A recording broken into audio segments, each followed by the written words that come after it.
Good evening and a very warm welcome to this, the last final session of the Scottish Short Course 2017 here at the Royal Commonwealth Pool in Edinburgh.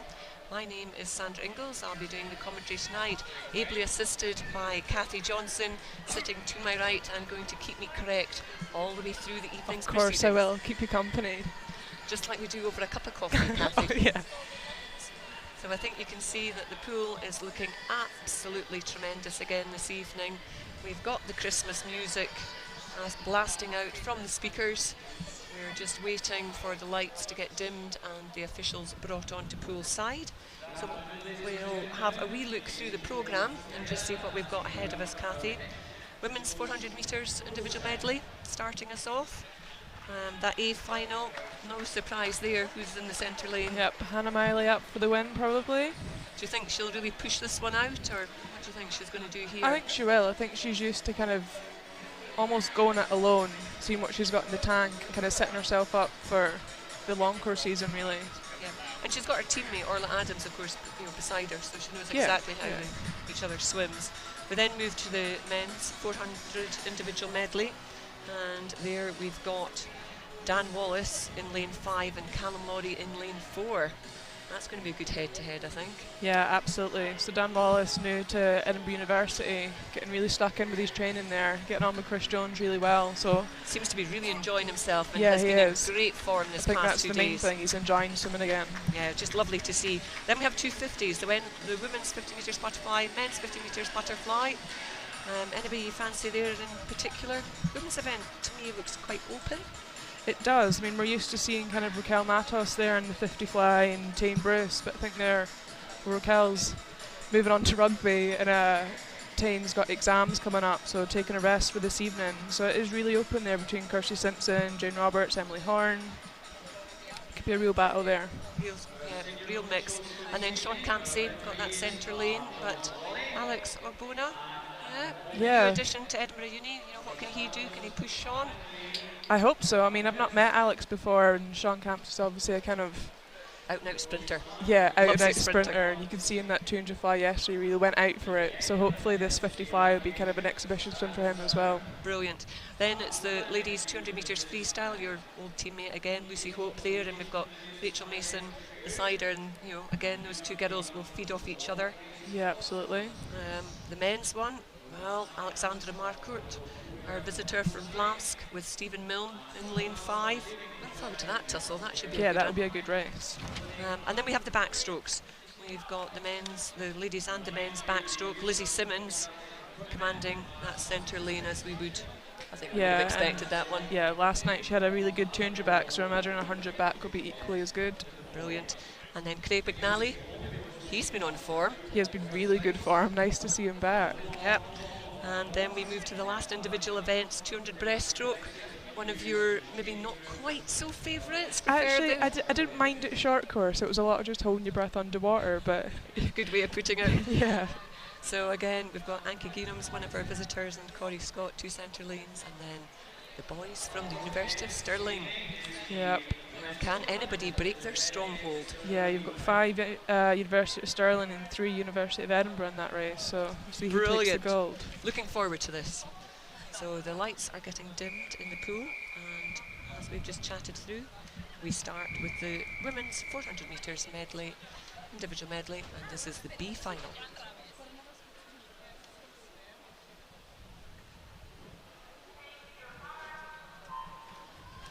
I'll just give you a rundown of who's in each lane. We've got Kirsten Lawrie from first in lane 1, Emma Scully, City of Glasgow in 2, Katie Taylor, Heart of Midlothian in 3, Gael Caras from Aberdeen Performance in 4, her teammate Jess Thompson is beside her in 5, Ellie Riley in 6, Heart of Midlothian, Serena Gwaram from City of Glasgow in 7, and Morven Adams, Dundee City Aquatics. She completes the lineup and she's in lane 8. So a good start there. Down the first 50 by lane 4, Gael Caras, University of Aberdeen swimmer, 30.79 she turns there. So what are you thinking about that? Just 50 down and you've got all those other 14 lengths ahead of you.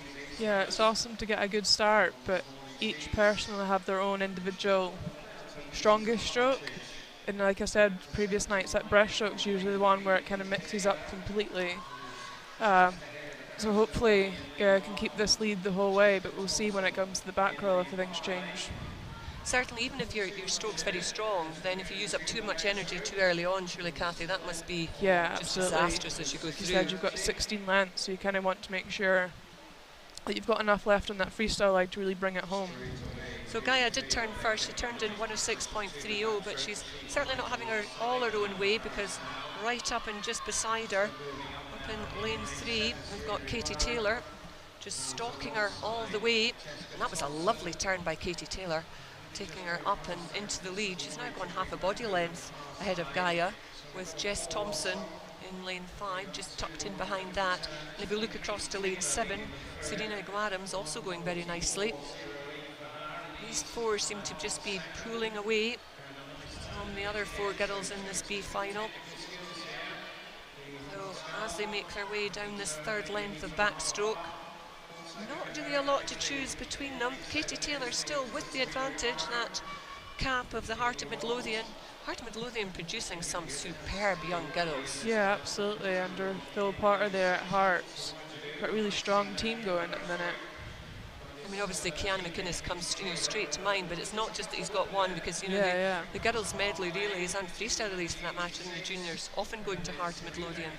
So we finish the backstroke, and it's 2:20.86 is our split time there, and it's still Katie Taylor leading them. And 3 girls just in a wee jagged line just behind her. Gael Caris, that UOA hat. The first one, the one closest to Katie, that's the hands to the wall at exactly the same time. Keep an eye on Jess Thompson as well. I would think she'll probably start to come through. She's got a better second half to this 400 medley rather than first half, I would say. She's a very good distance swimmer, Jess Thompson, so I would expect her, if she doesn't take too much out of her legs here on the breaststroke 4 lengths, that she'll be hard to catch or keep up with on the freestyle. And as we were thinking, Jess Thompson now right up and swimming past Gaia. See if Gaia manages to respond. So at the moment it's Jess Thompson sitting first, Gaia second, and then Katie Taylor just dropped back very slightly to 3rd spot. Final turn on the breaststroke. Lungs screaming out here, Cathy, as she turns. Absolutely, and your legs will be too. This freestyle leg is a hard one to finish on. 10 metres to go, and the leg's a bit like, I'm going through treacle. Yeah.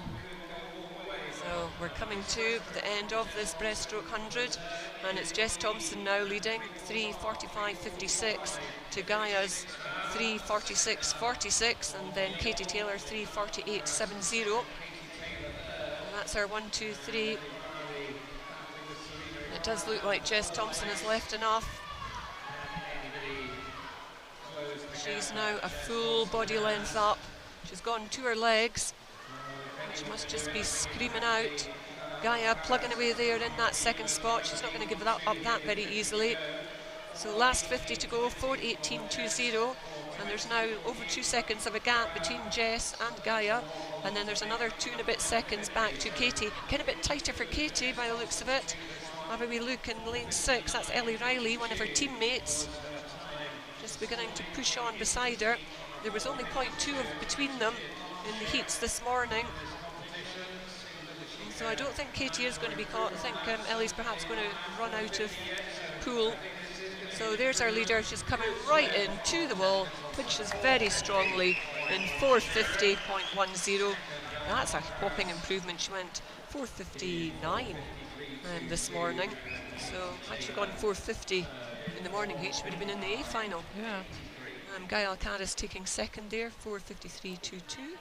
And 3rd place, Katie did hold on to that one for 4:55.83. That was our 1, 2, 3 for the first race of this evening.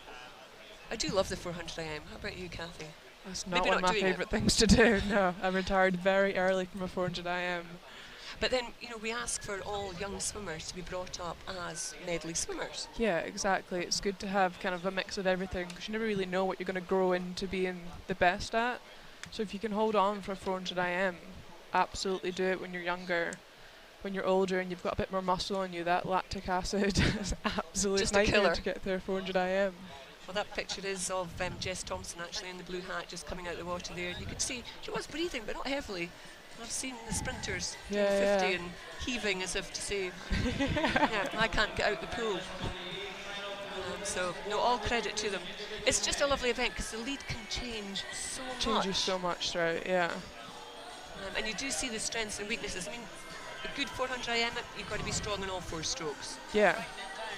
Good on 4 200s as well rather than the hundreds. It's more of that being able to put together the distance of a bench rather than sprinting it.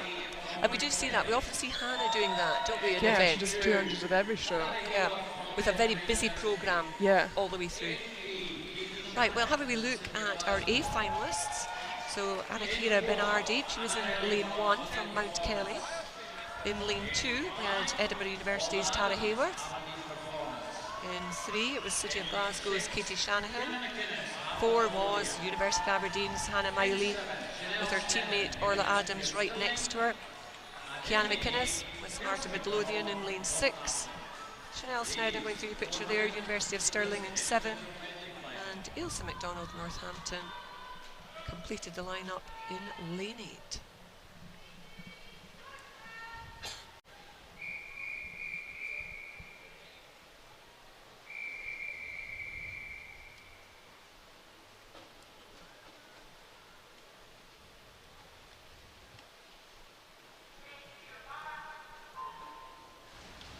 Well, away they go. Certainly creates atmosphere doing the light dimming and everything. Yeah, yeah.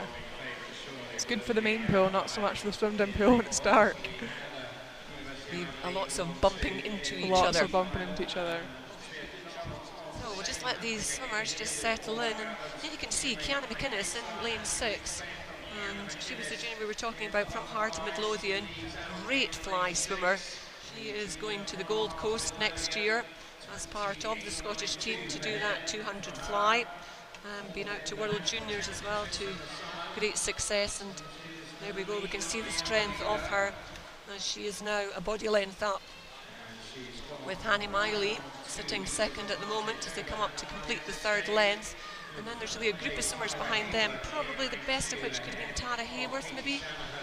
Does certainly from that shot, it's feeling like Tara Hayworth sitting 3rd at the moment. So we'll get their split as they come to complete the 4 lengths of fly. I would expect it's a lot faster than the first heat, and that was 101.99 for Kiana. She's certainly gone out fast. Hannah almost 2 seconds behind, 103.93. And then we do have Tara Hayworth in 104.97. So let's just see what Kiana can do here. Throwing down the gauntlet to the older swimmer. She has. She really played to her strengths there and got out on that fly leg. I think it is really the breaststroke that Kiana will struggle with, especially up against Hannah Miley there. Hannah's very much, when she was perhaps a junior, the breaststroke wasn't as strong, and she went away, really worked on it, and to wonderful effect. I mean, she's qualified for national teams for her breaststroke. Yeah, absolutely. It just shows what can be done. So Kiana's still leading them 138.60 to Hannah's 139.06, but you can see on that screen that gap very much narrowing down as they turn, and it's Hannah's feet that actually went to the wall there first. Both girls coming up quite quickly from their underwater. And if we look back down the field, we've got a 3-way tussle going on for that 3rd spot. From in lane 2, Tara Hayworth, Katie Shanahan in lane 3, and then Orla Adams in 5. We've got 3 juniors in this final. Katie Shanahan is in lane 3, Kiana McInnes in 6, and Ailsa McDonald in lane 8. So now Hannah, look at this on the breaststroke, already maybe 4 metres up. Yeah, straight into the lead here. There's no kind of question who's winning it now. And what's she thinking about here? Is she, are we really stretching out the first 50? Are we looking to pick up the second 50? What do you think is going through her mind, or just pushing on? I think Hannah's experienced enough to know exactly how to swim a 400 IM. And I think for her, it's about keeping that rate in the stroke. She's not got the fastest turnover of her arms, but she's got a really good leg drive that pushes her forward. And will she look for that sort of second 50 of the 100 to be faster than the first, or will she be trying to even it? Or? I'd imagine she'd be trying to keep it fairly even. I mean, it's not a sprint in any way of 400 IM, so keeping those splits as close together as possible and not allowing yourself to drop off. I think you can see there, from that screenshot, she's now made up 10 metres on the girls. And Orla Adams, who is sitting in that other yellow lane, lane 5, she's no slouch in her breaststroke either. I mean, Orla has got a really good, strong breaststroke. And Kiana is working her socks off to stay with Orla. That could be a really good race once we get into the freestyle, depending on how much has been taken out of the legs of Kiana. But let's go back to our leader and just absolutely enjoy Hannah as she comes down to complete first length of her 100 free of the 400 medley. She's now over 10 metres ahead of her teammate from the University of Aberdeen, Orla Adams. And Orla Adams has stretched out and is probably about 3 metres up from Kiana McInnes. No one is going to get near Hannah. So as she continues down here, just to give you an idea, her the record, the senior record, is 4:23.14 for this 400 individual medley. That is both a Scottish record and the Great British record. And the Scottish junior record is held by Hannah as well at 4:37.12. She's coming just in now. 4:34.69. Absolutely nobody to touch her. Just a brilliant performance. And second place does go to her teammate Orla Adams in 4:42.58, and Kiana McInnes holding on for that third spot, 4:45.77. And Kiana, being 16 years old, will be our junior champion. Oh, there we go, just watching Hannah coming into the wall, head down, hitting the wall. Almost doesn't look too troubled there, actually, when she finished. No, imagine she knows exactly what she's kind of got to give to get today. She's kind of one of those practice swims for Hannah. Over the lane ropes, making her way out to the side of the pool. That's Kiana just going through your shot. And followed by Hannah. And you can see the boys lined up behind the girls as we move on to the B final of the men's 400 metres individual medley.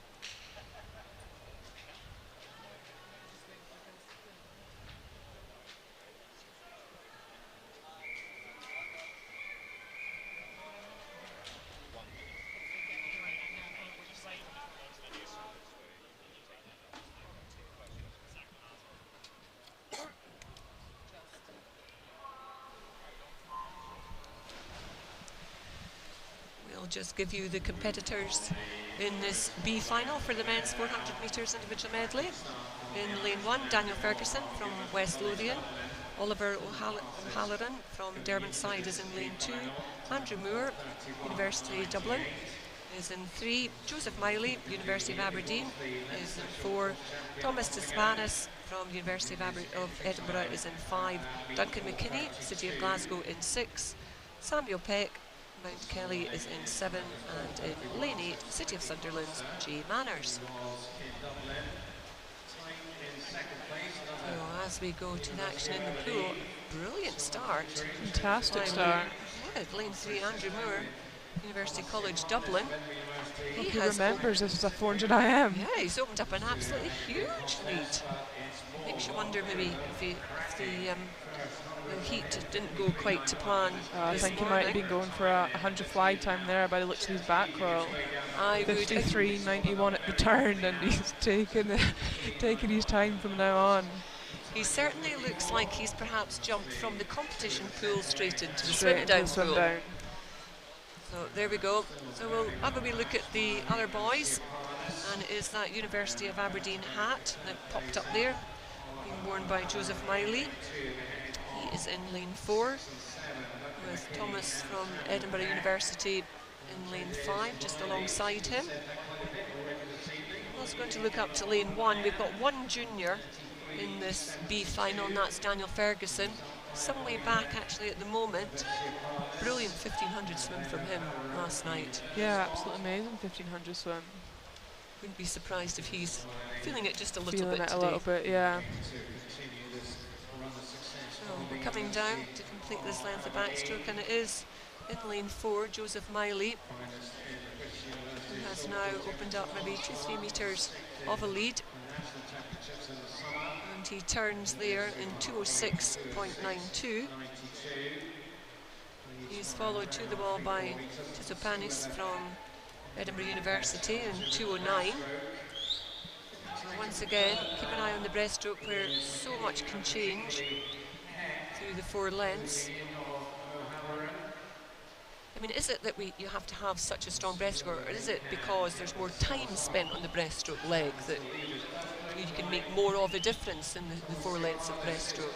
Yeah, I think it really depends on your strengths. A lot of people have to work very hard at being good at breaststroke. Some people are naturally more gifted with being able to do it, but you've already swam 200 metres, so if you can make the breaststroke as easy as possible and gain as much distance with it, you're kind of onto a winner there. You don't want to get to that third 100 and have to try and really power your way through it. So it's certainly getting a lot tighter at the front. We've got Joseph in 4, Thomas in 5, and we'll just keep an eye as well on lane 7. Just coming into your picture, that's Samuel Peck from Mount Kelly. He's very much pulled himself up and into contention throughout this breaststroke 100. And although he's sitting maybe 2 metres back from the leading 2, there's absolutely nothing to choose between in 5 Thomas 3:25.96 to Joseph's 3:26.34, and then less than 2 seconds behind Samuel Peck, and Oliver O'Halloran has picked up, and Durban side swimmer, he's now sitting in 4th place. So it looks like Joseph Miley's just beginning as well to just turn on the pressure. He now has half a body length of advantage over Thomas in lane 5. The split's there, there's only 0.3 between the 2 boys. As we come down with just 75 metres to go, it's looking like Joseph's going to take this one.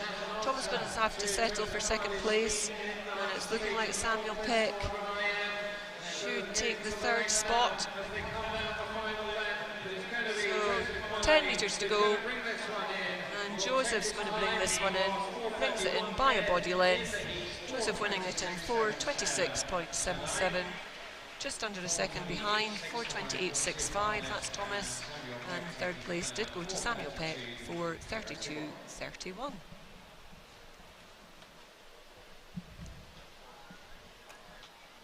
There we go, just the replay of the finish.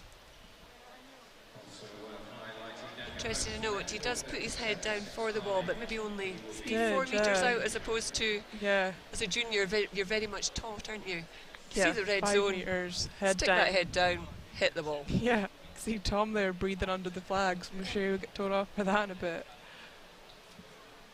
He's probably just thinking, I need oxygen into my lungs, Yeah, regardless. sometimes you can't help it. If you need oxygen, you need oxygen. That's Joseph just clearing the water over the ropes. So, well, he saw his sister win the girls' A final, and that's him won the B final, so 2 wins for University of Aberdeen. Hopefully they'll be pleased with their start, and of course in the girls' one as well, the girls' B final, it was Jess Thompson and Gael Caris, a 1-2 for University of Aberdeen, so they've had a very good start to the night. Yeah, good 400 IM at Aberdeen. You can hear the Christmas music blasting out, the lights being dimmed on the pool. Very atmospheric for us here. And we watch the finalists for the men's 400 metres, the A finalists walking onto poolside.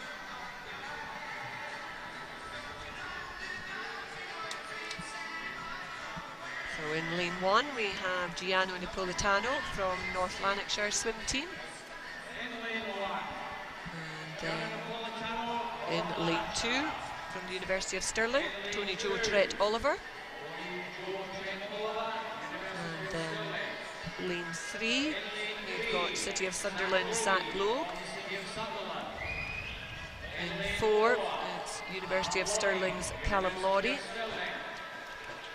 In lane 5, it's Edinburgh University's Dan Wallace. In 6, it's Newcastle's Alfie Kelly. 7 has Ryan Retson from First, and 8 is Warren Derbass, Fraser Allison.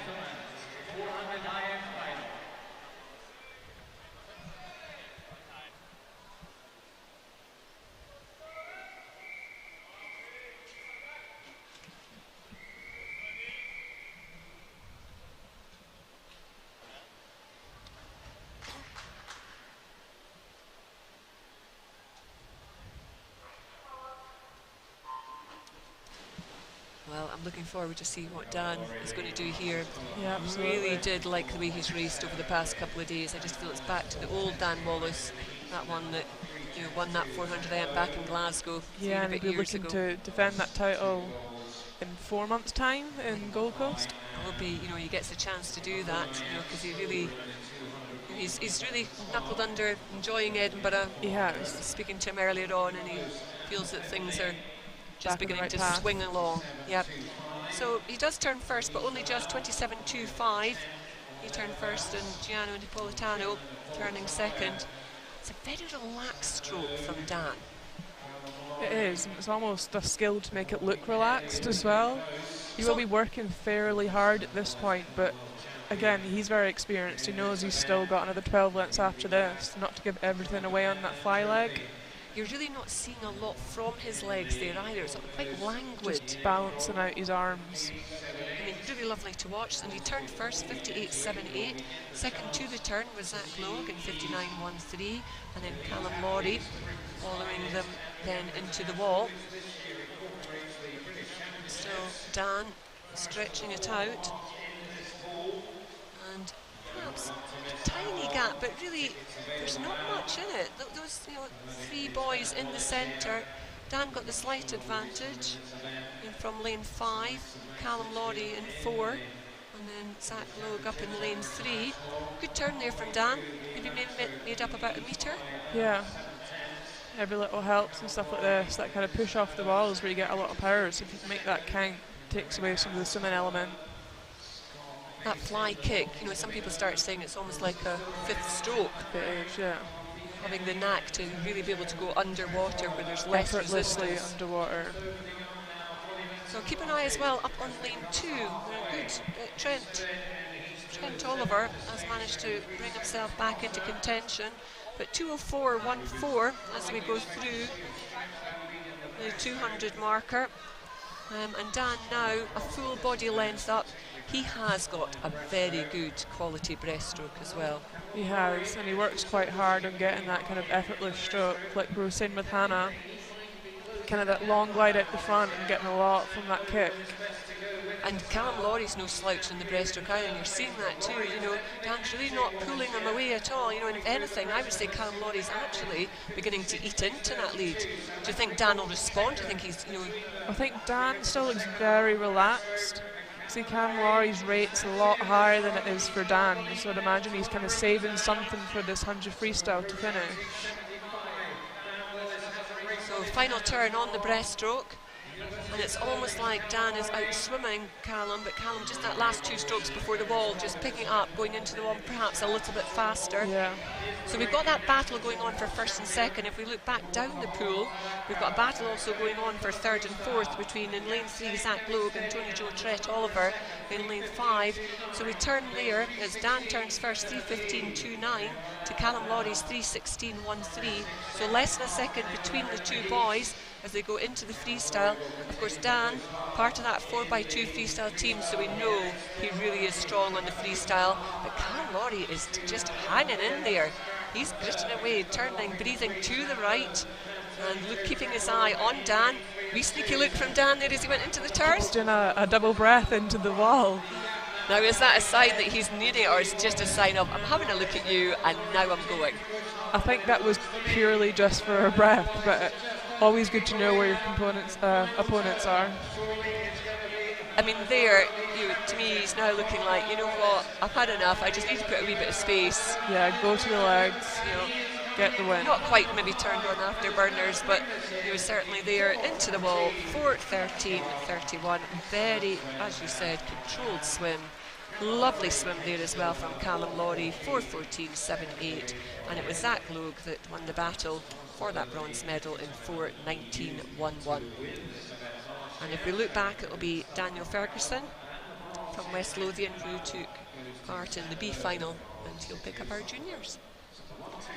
So lovely way to start the evening with those some two. Very good races in that 400 IM. And there's the result up on the board. And that's Dan. these swimmers haven't tapered for this short course meet, Cathy. Is that not normal at the end of sort of the winter? I think it depends what's happening next season. Obviously, Dan's focusing on Commonwealth Games, so getting a win at Scottish is nice, but it doesn't really mean anything in kind of terms of the international meets that he's looking to perform at.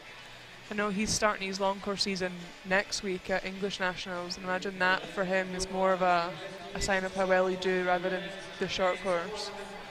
Just almost kind of one of those races just to blow off the cobwebs as such. So we now move down to the other end of the pool, and we've got presentation ceremonies. Our first two presentations will be done by John Mason, who is a board member of Scottish Swimming. And the first event to be presented is the women's 400 metres individual medley. And as you can see, it's Cian McInnes picking up that bronze medal. Orla Adams, and she gets the silver medal. And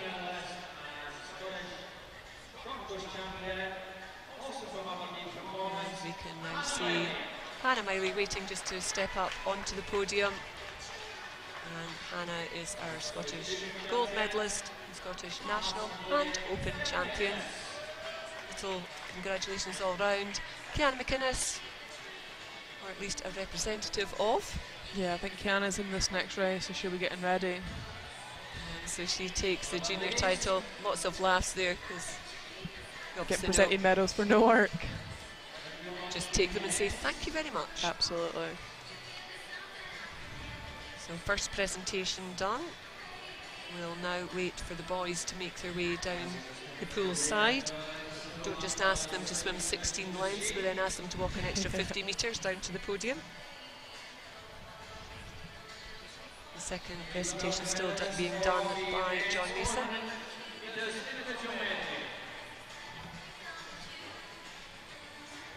The swimmers for the next event are already lined up behind the blocks. Here we go, second presentation.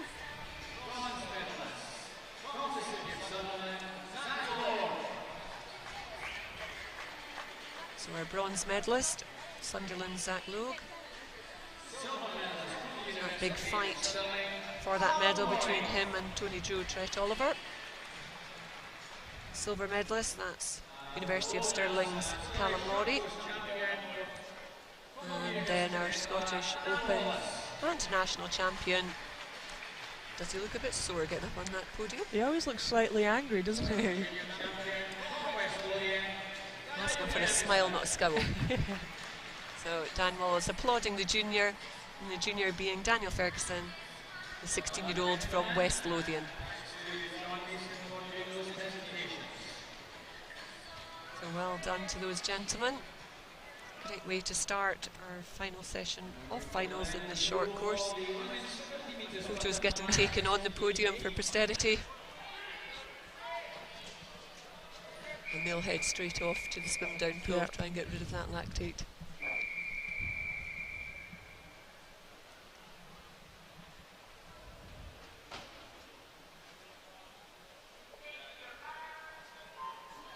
So we move from the longest individual event for this evening's session to the shortest, and it's the ladies 50 metres butterfly. Emmy Hutchison in 1, Lucy Grieve in 2, Rhiannon Gilks in 3, Ciana McInnes in 4, Rosie Morgan in 5, Ailey Redpath in 6, Sophie Smith in 7, and Megan Grant in lane 8. And look at that underwater. That was absolutely beautiful from Rosie Morgan from Hamilton, Dubai. As she comes into the wall, Rosie Morgan takes that 27.52, just 0.2 behind. Ciana McInnes not long out of her 400 medley, and it was Rhiannon Gilks that took third spot. It's good improvements from this morning as well. Just looking at those times this morning, it was 28.43 and 28.51. Other way around, Ciana just getting the benefit, but there it was Rosie Morgan, lovely underwater. Yeah, she had a really good start as well. Came up right at that 15 metre mark. Good fly kick.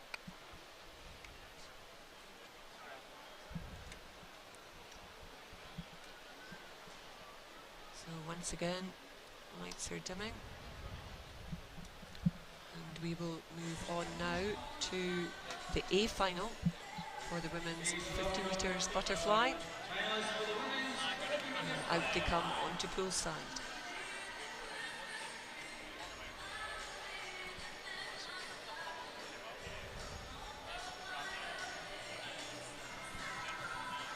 So this time we've got two juniors in this one fighting for the Scottish Junior title. In lane 1 from the University of Aberdeen, we've got Yasmin Perry, she's a junior. In lane 2 from Millfield, we've got Emma Harvey, that's our second junior. In 3, it's City of Glasgow's Emily Horn. In 4, from Kilkenny, it's Jane Roberts. 5 is University of Aberdeen's Kirsty Simpson. 6 is City of Glasgow's Anna Fleming. 7, Isabel Jones from Millfield. And in lane 8 from University of Edinburgh, Evie Edwards.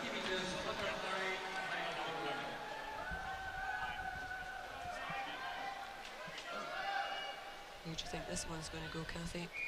I reckon it's been a very close contest the whole way.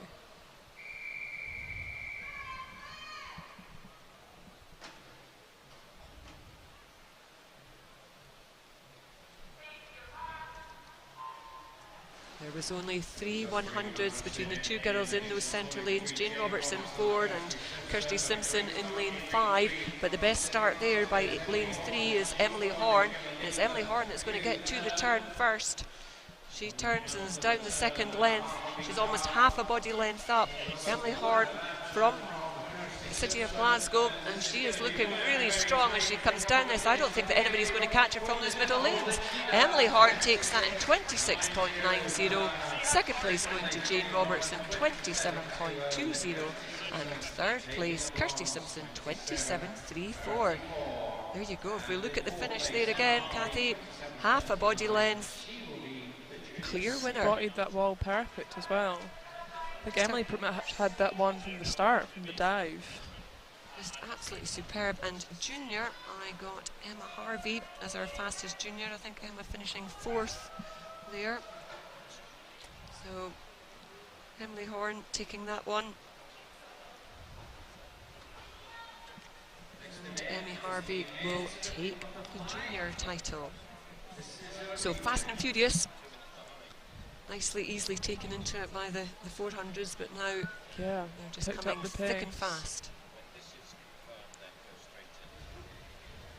So we now move on, and we have the men's B final for the 50 metres butterfly.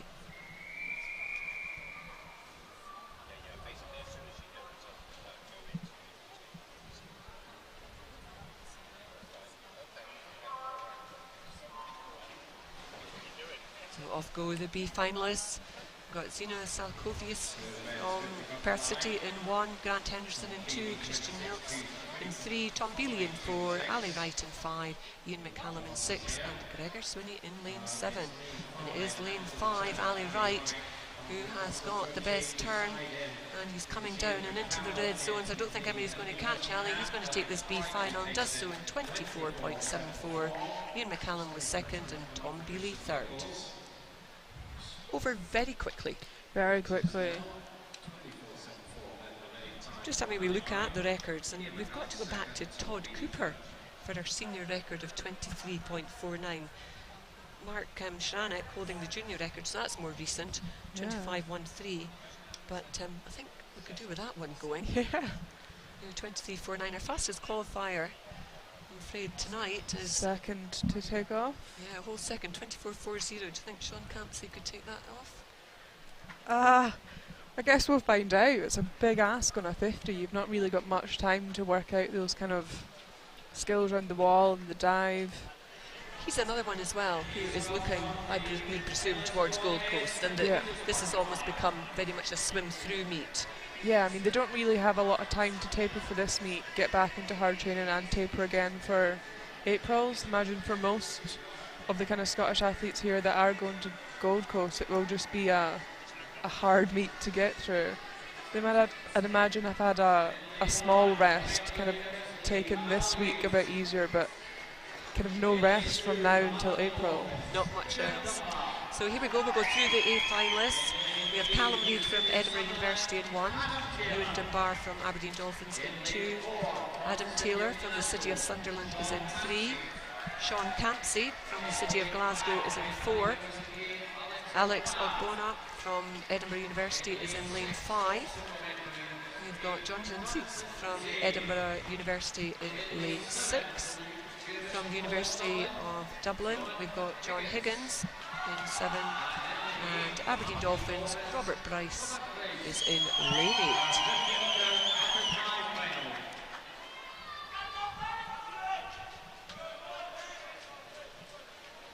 So 0.8 split them this morning after the heats. We'll be expecting a flat finish if it goes to that.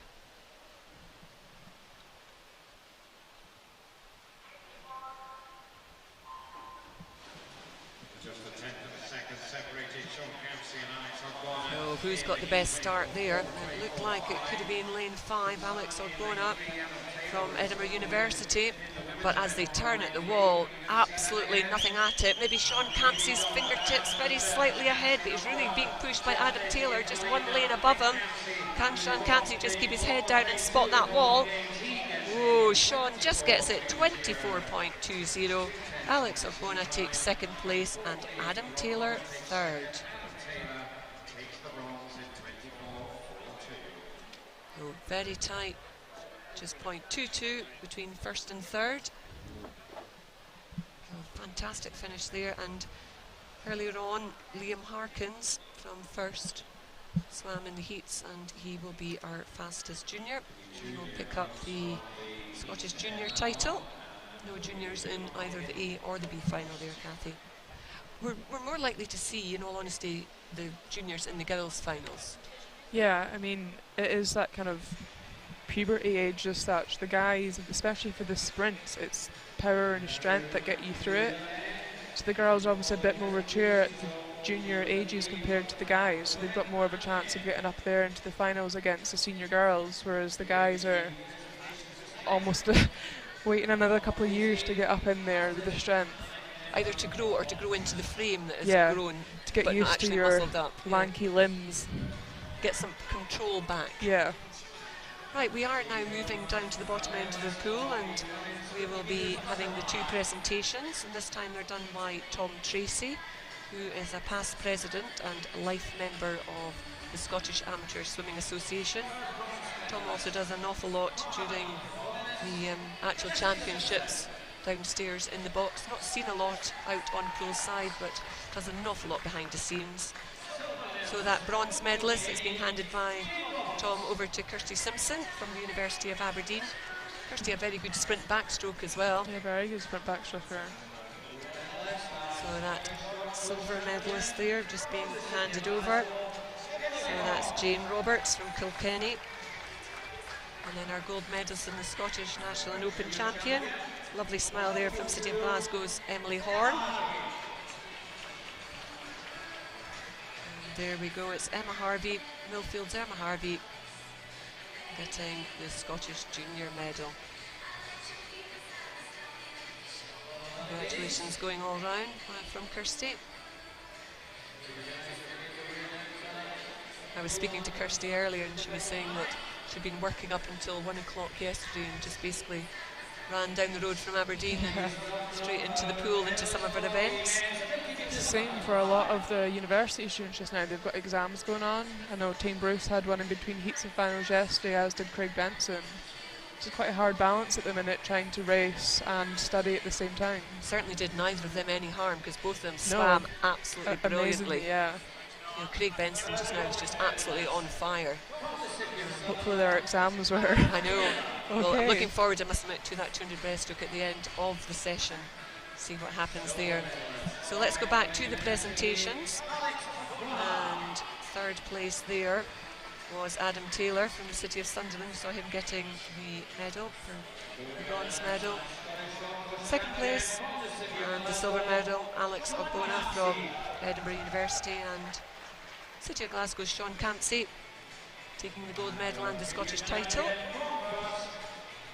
And just sneaking up behind them, Liam Harkins from first. I think you can see that the height difference, can't you? I mean, Sean Campsey isn't particularly big. You know, and then you see Liam just popping in there. Just Yeah, what I was saying earlier. Sean's not particularly tall, but he is very strong. So he uses that kind of power to weight ratio very well, whereas some of the younger guys, they just don't have that muscle mass yet to kind of convert that into power in the pool. You seem to be able to use it as well more in the breaststroke and the fly events. Yeah, breaststroke and fly are your power strokes, whereas your freestyle and backstroke are the ones that you can kind of get away with having the slower stroke rates, and it's just getting that catch and that tempo in the stroke. And having the big long limbs. Yeah. Big wingspan. Big reach.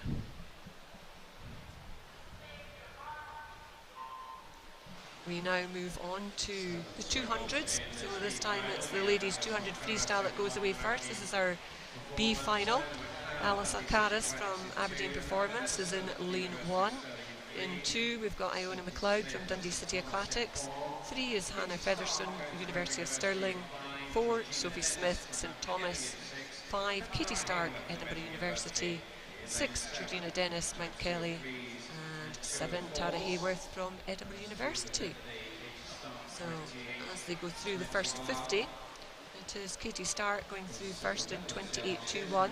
We do have 3 juniors in this, in lanes 2, 4 and 6, and whoever gets the better of that race will pick up the junior trophy, because we don't have any juniors in the A final.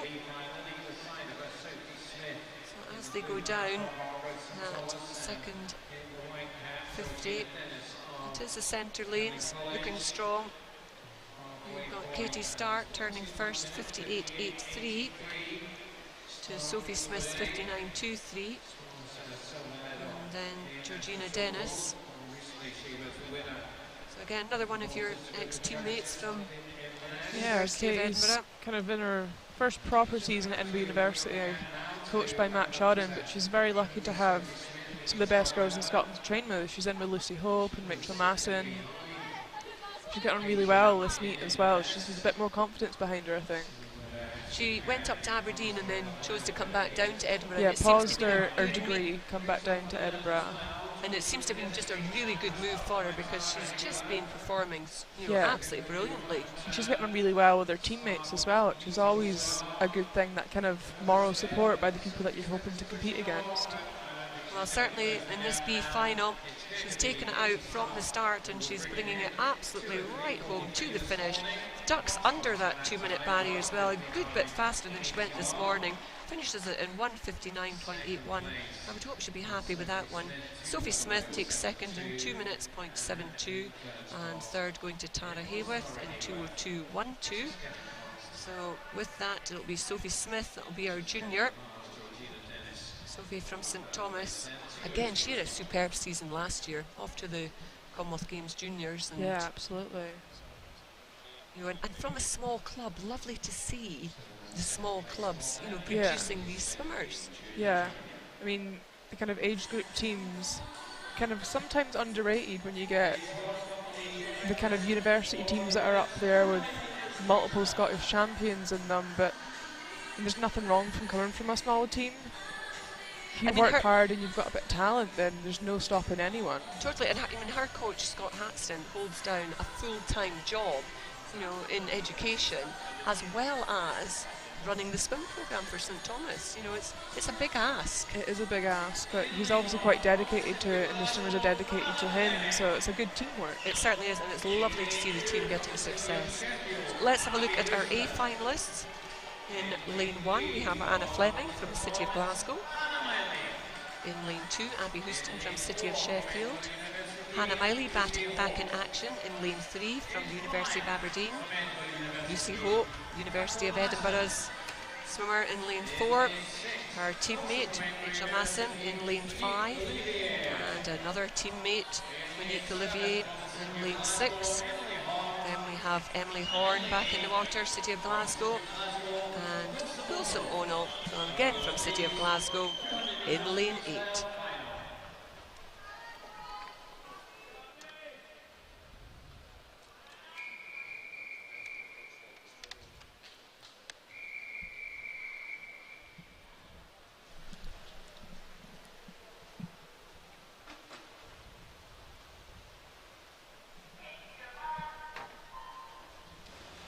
Right, only 0.3 between your teammates this morning.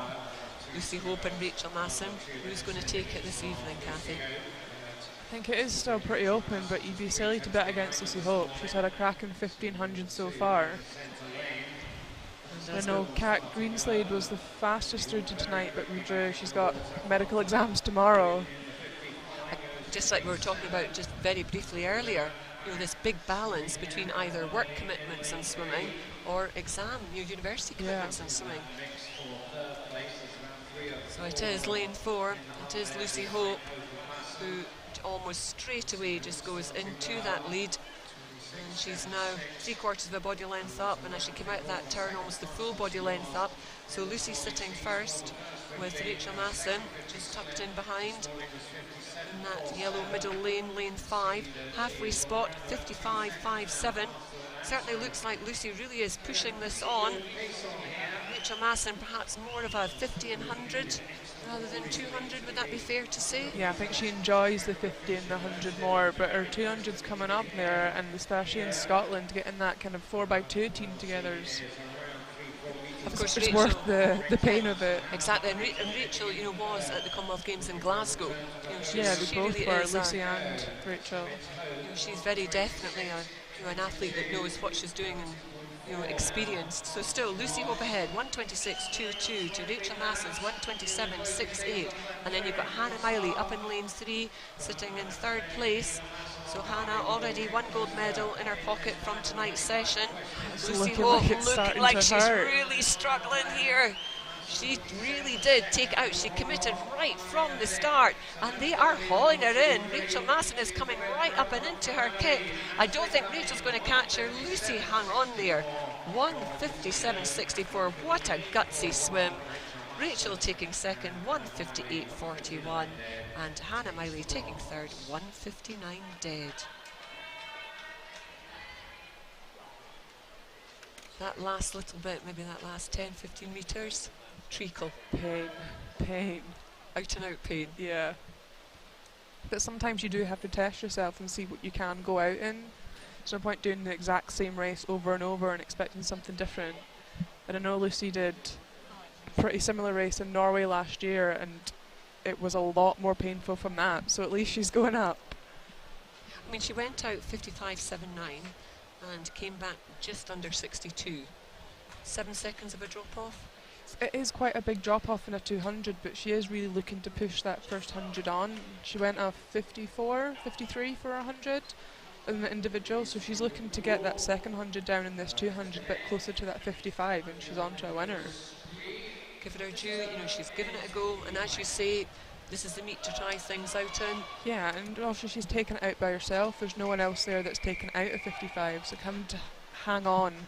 And Lucy from very the front much is a competitor. Yeah, very competitive. And I have the men's B final 200 freestyle.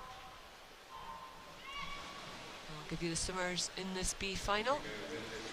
Tom Bealey from the University of Aberdeen is in 1. Jack Watson from University of Edinburgh is in 2. Ross Leslie, again Edinburgh Uni, in 3. And another Edinburgh Uni, Scott Godby, is in 4.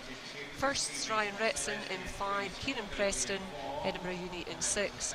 Felix Gifford, University of Stirling, in 7. And Ellesmere College, Adam Medcalf is in lane 8. And it is Scott Godby, 25.73. One of 4 of the University of Edinburgh swimmers in this field. So Scott leading it out. I noticed there as well we've got Kieran Preston in this one. More used to seeing him in the breaststroke events maybe rather than the freestyle events. Yeah, breaststroke and kind of that 200 IMs are his favourite one. So this is obviously a kind of, he's picked a hard one as a fun event, but for him something with no pressure attached to it. And certainly with no pressure, he's up there and, you know, in the mix for sort of the minor placings. I mean, at the moment still, Scott Godby, he's got maybe half a body length of an advantage over really all the Edinburgh University ones just piling in behind him. Kieran Preston's coming back at him. You know, this is looking really good. Kieran went sub 60 for his breaststroke yet last night for the first time. He's got the 200 breaststroke later on this evening, but it's Kieran that's really pushing on, and he has come up right onto the shoulder of Scott Godby.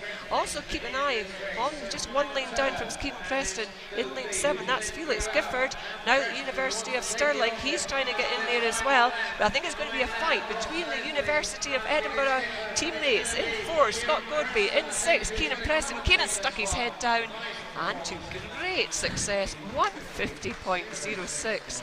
Didn't expect that one, to be honest, Cathy. No, I did lovely not. to see. 154.8. Scott Godby had to settle for second place, and it was Ross Leslie that takes third, so it's a 1-2-3 for the University of Edinburgh team. Here it is, result up on the board. I'm sure the coaches will be quite happy with that. Yeah, and I imagine they'll, no offence to him, but be a little shocked, but he took that over Scott Godby. So hopefully bodes well as well for the 200 breaststroke later on. Oh, I know, he's not got long to recover before he's in that 200 breast either. Perhaps should have tied his legs together and not let him use them then, and Yeah. save them for the 200 breast.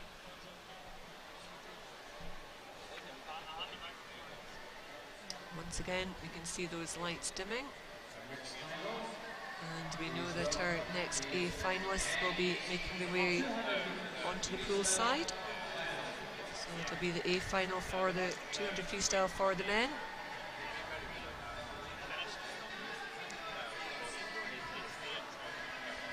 Not all of our 4x2 team contesting this one, which would have been good to see, but they've obviously got to pick and choose which events they do. Yeah, absolutely. And you can see Dan Wallace on a 400 IM and a 200 free might, it's not really his focus at the minute. Just one step too far. One step too far. Sit this one out. So here we go. Here's our finalists in lane 1. It's University of Stirling's Angus Barr. In 2, Dean Power, University of Dublin. Craig McLean from University of Stirling is in 3. And in 4 from Vlaams, Alexander Marcourt. In 5, Perth City's Stephen Milne. Another one of our visitors from Vlaams, Thomas Teeth. In 6, 7 is Aberdeen University's Harry Stacey. And in 8, University of Stirling's Luke Robbins.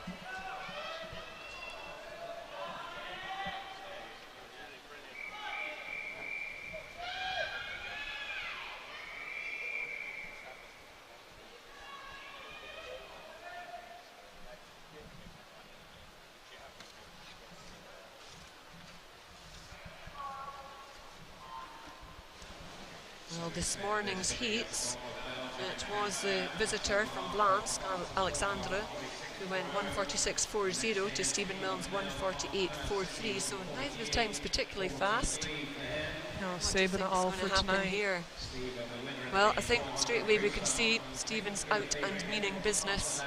Another great competitor, Stephen Milne. Yeah. Wouldn't like to be put against him in a relay. No. I'd rather he was in my relay. Yeah, he's a good one to have on your side. So Stephen certainly took out that first 50 quite fast, 24.60. Almost looks like on that third length he just settled into the third length. He's got about half a body up on Alexandra, just in lane 4, just above him, and also stalking him, the other visitor from Vlaams, Thomas Teeth. Halfway stage, 51.77 to 51.83 and 52.03 from the 2 visitors. So Stephen very much a sandwich in the middle. The feet go to the wall absolutely side by side, but look at that turn from Stephen. He's always so quick round the Very walls, good at his Cathy, isn't he? It's both his turns and his underwater work. Look up to lane 3 though, keep an eye on Craig McLean. Craig McLean's really been swimming very well from the University of Stirling. He's pulled himself into 3rd spot. It's still Stephen Milne leading them out. Stephen Milne really beginning to turn on that kick. What a wonderful kick he has, almost brings him up and he hovers above the water. So as he goes down this last length, nobody is going to catch Stephen. It's Craig McLean that's making the best of the job of trying to catch him. I think it's going to be a 1-2 for the Scots, just putting our visitors back into 3rd and 4th. Stephen Milne takes it 1:45.12. Craig McLean takes the silver 1:46.54. And Thomas Teeth from Blamsk takes third, 1:46.61. What did you think of that one, Cathy? I mean, at the 100-metre mark, I thought that was going to be quite close, but Stephen was just playing us all, had it easily. It's almost like he just eased it out to that Exactly halfway. what he was doing, didn't feel under pressure to take it out at all. And he is very much a 2 and a 400 specialist, and he's come down from the 15. Yeah, so he's got all that endurance training behind him, and now he's kind of using that to put in a bit more of a sprint. And we've got to remember as well that he's part of the 4x1 relay team. He went up to Aberdeen. He had his teammate, teammate at that point, Scott McClay, in the 4th spot in the relay. Went up to Aberdeen and boom, went faster than Scott. So thankfully Scott's still going as a relay alternate. So back down to the bottom end of the pool. Here we go with our next set of presentations. Liz Stewart doing these ones, past president and life member of SASA. That was Hannah Miley getting her bronze medal. And this one is for the 200 freestyle. Rachel Masson, she was getting that silver medal. The red tops of the Edinburgh University girls. And Lucy Hope, looking a bit pensive there, getting up on the podium. She's used to stepping up there. Yes. So Lucy taking the gold medal and the Scottish National and Open champion. And then, as we were discussing earlier, nice to see the small team St Thomas. Yeah. Oh, great work. Sophie Smith taking the junior title. And Lucy's got gold in that 50, 100 and 200 free this weekend, so that's a good trio to have. It most certainly is. And she's no slouch over the backstroke either. No. She picks up medals there, and they're She not does, always the bridesmaid medals. There's often top spot there. Obviously, she's got Kathleen Dawson in the sprint events. Yep. And Kathleen just, again, superb backstroker. But yeah, Lucy's in there in the backstroke Yeah, too. between the two of them, there's always quite a tight fight, and I know at Bucks, Lucy got the better of Kathleen, so it's not always Kathleen's way. Definitely not. So here we go, the men's equivalent event. And it is our visitor from Blamps, Thomas Teeth, that takes the bronze medal. And that's Craig McLean up onto the block. I don't know if he's quite happy with that silver, or maybe it's with the time. University of Stirling, Craig. You can see the boys very much heaving. They've just had to come straight from the water, straight down the pool side. And that's Stephen Milne, Mr. Stephen Milne, to give him his full title Stephen from Milne. Perth City. And you can see from Stephen, he's not shaved down either. Yeah, Just a got full the beard face on of the beard. And we had to go back again to the morning heats, and it was Fraser Agnew from the University of Aberdeen who picked up the junior title in that 200 free.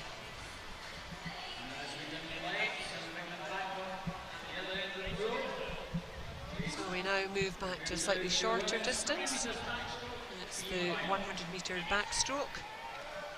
And again, we'll have first the ladies' event, and then the men's event, and the B finalists go first.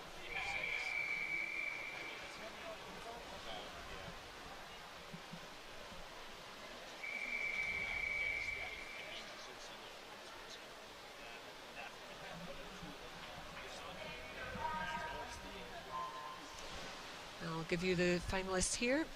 Jessica Damon from Warner Bass is in 1, Hannah Featherstone from the University of Stirling in 2, Caroline Mcintosh, University of Aberdeen in 3, Rita Agnew, Hamilton, Dubai in 4, Megan Briggs, University of Stirling in 5, Ellis Shields, Mulgan Bearsden in 6, Emma Harvey, Millfield in 7, and Caitlin Duffy from South Ayrshire in 8. Our 2 juniors who are fighting out the junior title are in 6 and 7, Ellis Shields in 6 and Emma Harvey in 7. But in the senior event, it's Caroline Mcintosh, 29.58, who leads them through. And look at the gap that Caroline has opened up. She is a brilliant sprint backstroker, absolutely brilliant. Doesn't like going to the 2, and she's got a superb 100 in her. But we don't always see it, it's not always consistent. Yeah. And that's the thing about having to be consistent at all these major meets, is the thing that will get you the medals. Because, looking at that, look at that, she's half a body length up. They're not going to catch her. She absolutely committed from the start. What a lovely swim. 101.80 to take that one. She's taken Ooh, a second and a half. Yeah, off her if she swam time that this morning, she would have been up in that A final. in that A competing for final. the medals. So that really was a commanding performance from her. And looking down the list, it's Emma Harvey that takes the third in there. So that means that Emma Harvey will be our Scottish junior champion.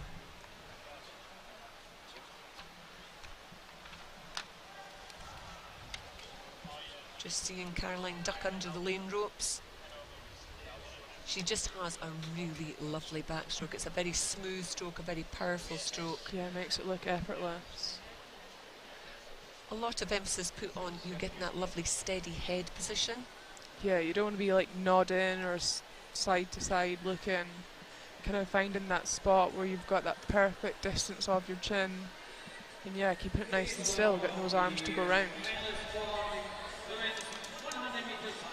A little hesitant there, but out come the girls for the A final.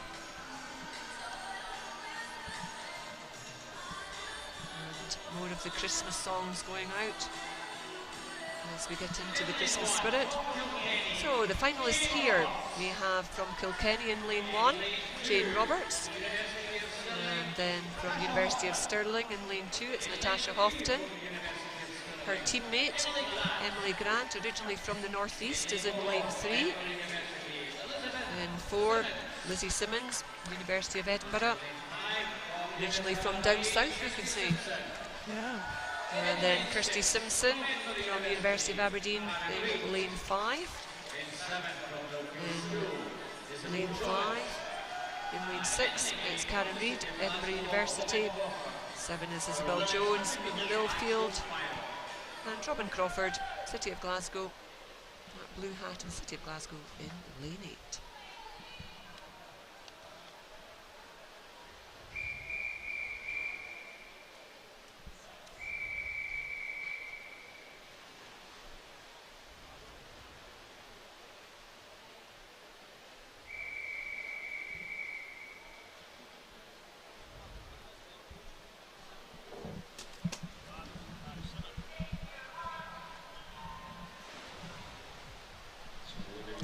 And away go the A finalists.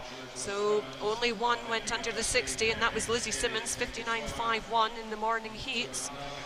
And I would say probably it's Lizzie Simmons has to be the absolute favourite for this one, Cathy. Yeah, I can't imagine anyone would give her too much of a fright in this. I mean, she is, there she is, you know, just not even 2 lengths into the race, and she's now a full body length up from this, and she shows class. She does, and it's really nice to see her enjoying her racing again. So she's come up to Edinburgh, it's almost like a new lease of life with her. So 28.13 was the split there. Behind her though, very, very close. It's looking like perhaps lane 6, just the slight advantage again. Edinburgh University, Karen Reid is there in the white hat of Edinburgh University, but lovely turn there from Kirsty Simpson in between them in lane 5. So it's between Kirsty and Karen for that second and third spot, but the winner by a country mile, 58.05. Lizzie Simmons takes that one and takes it easily.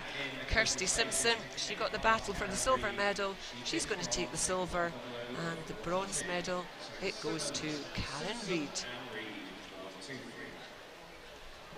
Again, a lovely picture there of just what we're talking about, the still head. Yeah.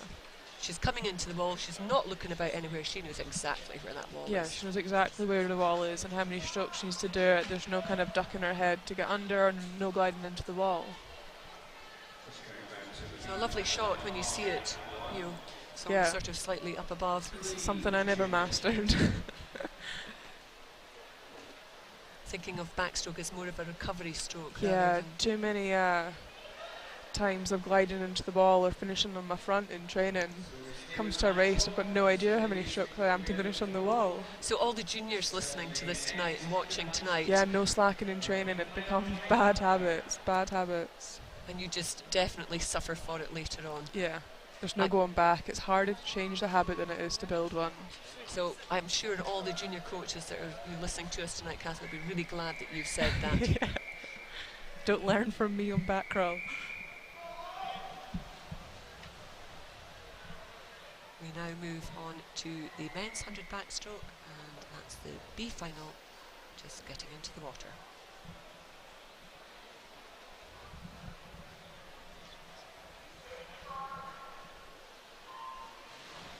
So off goes the B final. Linus Wies from Hovenstadt in lane 1, Edward Maddox, Mount Kelly in 2, Lewis MacLeod, Dumfries in 3, Keir Edgar from 1st in 4, Nathan Wells, University of Stirling in 5, Sam Peace, Mount Kelly in 6, and Newcastle's Ali Wright in lane 7.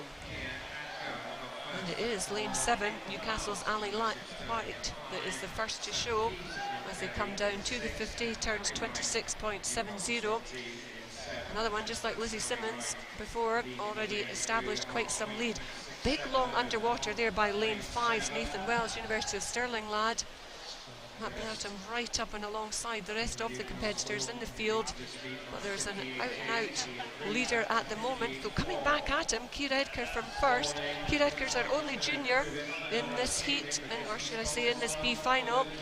So, but it's going to be our leader from start to finish, Ali Wright, taking it 56.46. Keir Edgar, he finishes 2nd and will also pick up the junior trophy in 56.83. And it was Sam Pease that took 3rd, 57.29. It's almost 2 seconds quicker for Ali there from heats to finals. Absolute great improvement again, or maybe just misjudged. I think Ali's more known for his flies, so that underwater kick you could see there, really using it as a strength. And really holding it as well, not just doing it off Once, the start. Yeah, all 4 of these underwater phases were good. So another of these skills that you would encourage juniors. Yeah, there's no point kind of doing it off the first wall and then by the end popping up before the flags. And with your breaststroke, because obviously breaststroke being your stroke, you know, the fly kick going in, you know, obviously when you first started swimming there was no fly kick. Yeah. Then they put it in. And I'm not very good at fly kicks. When they put it in, it was a real learning curve for me. And where to put it in? Where to put it in, yeah. Did you find you played about with it?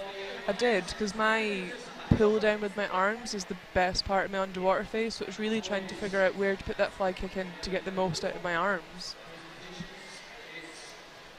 So you don't really like the fact that you could go 15 underwater just doing fly kick? No, that was never what I did. When I did 100 IM, I used to think I could, and it would actually just be really, really slow. It was not an advantage for me to go 50 metres underwater. Better just to push off the wall and come up. Push off the wall and just try and start swimming. But we get won't to say the that to the breaststroke junior flag. Get to the breaststroke flag. Lovely. Right, now we move on to the A final for the men's 100 backstroke. And in lane 1 we have South Lanarkshire's Scott Gibson. In 2, Mount Kelly's Benjamin Steig. In 3, from Vlaams, Jode Luton. And in 4, City of Glasgow's Craig McNally. Perth City's Stephen Milne back in action. He's in lane 5 after that 200 free just very recently. Edinburgh University's Chris McComb is in 6. In 7, Oliver Fitt from the University of Stirling. And City of Glasgow's Joe Watt completing the lineup in lane 8. So again, another of our Gold Coast bound swimmers. Craig McNally in action in lane 4. Yeah, we'll be able to see here how good that underwater phase is from McNally. He's really known for being able to get that kind of 50 metres off each turn. Need to watch and see if he does it. I know, I hope he does.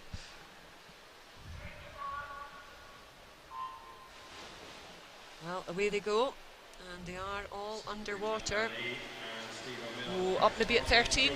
Yeah, a couple of metres, but it is a sprint, so you need to get up and into that stroke as quick as you can.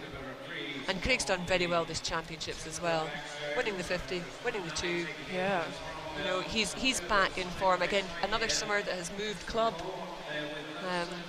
qualified for the team, for the Medley team, so has to do the 100 backstroke in that team. 26.01 as he went through the 50.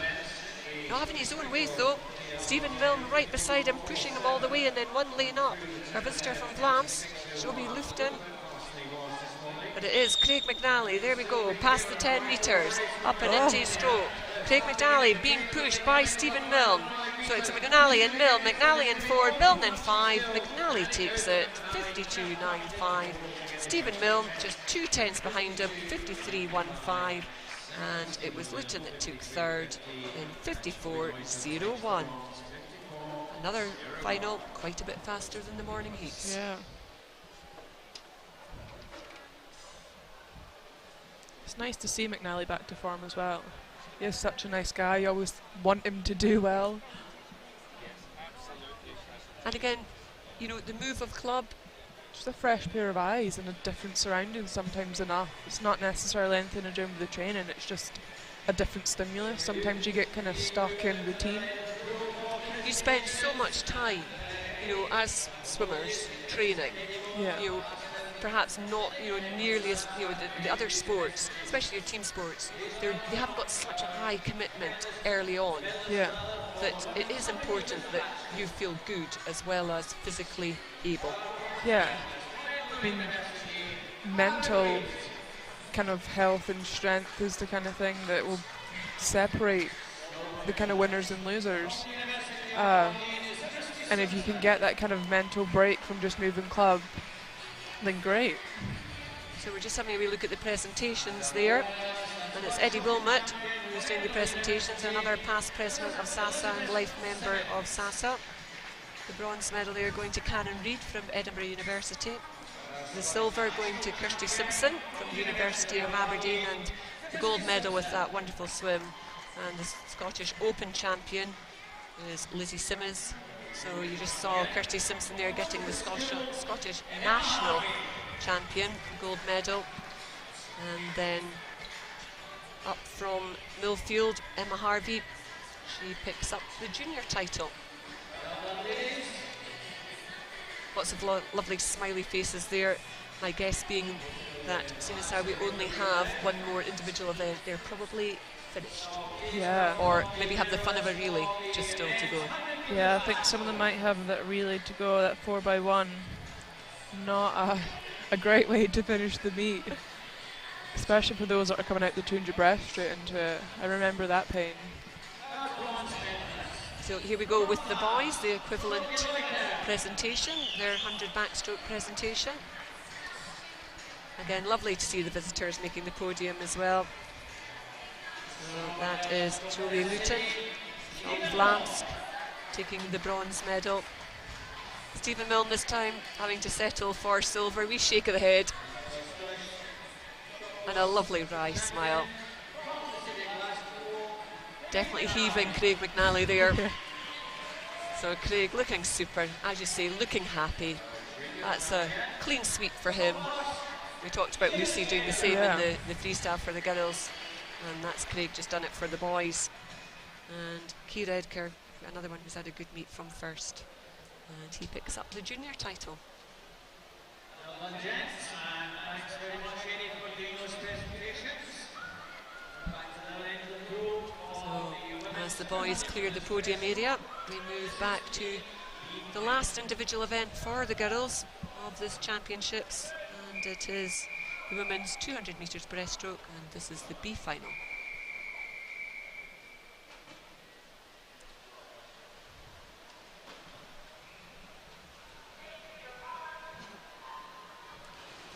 I'll give you the finalists. They are Katie Smith in lane 1 from Warrender-Bass. In 2, Nicole Reynolds from Dundee City Aquatics. 3, Ellie Riley, Heart of Midlothian. 4, Ailsa MacDonald, Northampton. 5, Chanel Snedden, University of Stirling. 6, Emma Chittaborough, University of Aberdeen. 7, Bridget Limousourier from East Lothian. And 8, Ailey Redpath from Midlothian. Well, we've got an early leader Cathy, and it is lane 4. And that's Ailsa MacDonald, who's travelled all the way up from Northampton, also going through in 34.26. Followed to the wall by Ellie Riley in lane 3, 35.10, and then Emma Chittaborough. So that's already a whole body length away. Do you think, again, another one that maybe didn't have a heat that they really wanted and was looking to be in the A final, because she really is setting out. Potentially. Either that or she's a sprinter and she's just taking it out from the front and kind of leaving it to everyone else to catch her. Certainly the stroke looking really quite long. That was a nice spot of the wall there on the full stretch, but no glide. 1:12.15. as she turns. And it's that turn there where you really notice the pace that you set in that first 100. The lungs are already burning and you know you've still got 100 metres to go. What are you thinking down this third 50? Third 50 is so important. Holding that rate. So you can set yourself up and you can almost just kind of go with it down the first 100. It's that third 50 that's really the make or break. If you start kind of spinning your arms and snatching at the water, you're not really catching anything and therefore you're not really moving forward. So are you really almost counting every stroke here? Yeah, I can tell you exactly how many strokes I do on a 200 breaststroke. And for me, it's kind of building that rate of stroke count on lengths 1 to 8 or each 50. So I'd go from 4 or 5 up that first 50 and then build it to 6 to 7 to 8 on that last 50. And it must take just great discipline to actually hold it. It's holding the turns for me that was the main thing, because you really want to just pop up. I think Ross Murdoch yesterday in the 100 breast must have swallowed water and he just popped straight up. And that's kind of what you want to do in a 200 breast, just completely forget about all that underwater phase and just come straight up and breathe. Well, coming to the end of this B final, and absolutely from start to finish, all credit to her. Ailsa McDonald takes that one. A really lovely controlled swim. I mean, looking at the swim there, she held her stroke, she held her length to it. Yes, Ellie Riley came back at the end there and got within a second. Ellie finishing in 2:31.43, and Chanel Snedden it was that took the third in 2:35.85. But you couldn't fault Ailsa there. You know, she took it out held to her them stroke really well, took it out from the start and held on. and didn't get short and choppy. You know, a lovely way to swim. Ailsa, like I say, she's come up 4-second improvement from this morning. So hopefully she'll be pleased with that swim. She's only a 16-year-old, so lots still to work on. Very definitely. So that's whet her appetite, or if you like the main event, the A final, which is just coming up. And see if all of them manage to keep those stroke lengths and not get excited being in the A final. I think we might find some of these swimmers just swimming it quite differently. Yeah, you almost got Corey Scott in there, who's the sprint specialist, so that 50-100 rate's more what she's naturally finds more natural to hold. But then you've got Katie Robertson, who's got a really long stroke. So even between the two of them, you'll see a massive difference in how they're going to race this. So I'll just give you the finalists here. From South Lanarkshire, we have Lucy Ross in lane 1. From the University of Edinburgh in 2, Cara Hanlon. Hannah Miley is in lane 3 from the University of Aberdeen. Anka Geerams from Glansk is in 4. Corey Scott, that we were talking about from the University of Edinburgh, is in 5. Orla Adams, University of Aberdeen, in 6. South Ayrshire's Katie Robertson is in 7. And University of Stirling's Natalie Coogans is in lane 8. 2 juniors in 7, that's Katie Robertson, and 1 Lucy Ross. So 6 seniors, 2 juniors. Let's see how this one goes.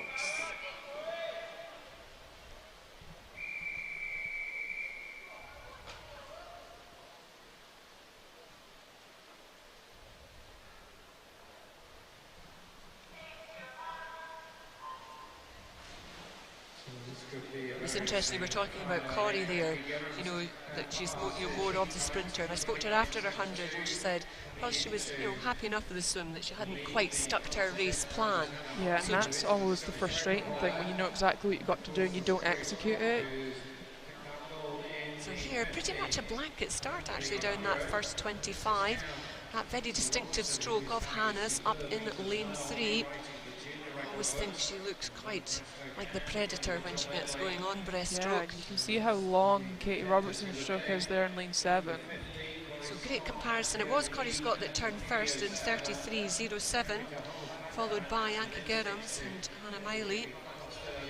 So Corey very much taking this out, but like we saw in the B final, Corey maybe thinking, right, I'll take it out and you've got to come and catch me. You can see a good turn there by Anka Geerams in that centre lane 4. Hannah Miley right in there as well. Corey got super water speed there. She's going to pull away as we come down to that halfway spot. 109.29. So she's gone 33 and then 36 for her splits. Second place at the moment still Anka Geerams and then Hannah Miley. So as as we go down this third 50. Still Corrie. She's looking great as well, really holding that stroke out the front, catching the water, letting her legs do the work for now. She seems to be a swimmer who can absolutely rev it. Yeah, she gets her rate extremely high, but she can hold it that way. So she doesn't start with a high rate and slowly drop off throughout the race. She kind of keeps it high throughout. See, Hannah Miley's now starting to kind of make a little bit of an impact on Corrie up this last 50. But I don't feel that Corrie's really changed her rate very much. Maybe there she's beginning to just start to pick it up a little bit. Pick up a little bit. I think she's added 1 or 2 strokes on to the first kind of 50 she was doing, but she's still catching the water really well. Will she be aware of Hannah? Because as we can see on the screen, Hannah is coming up and at her. And Corrie's still trying to keep that length, keep trying to stretch out.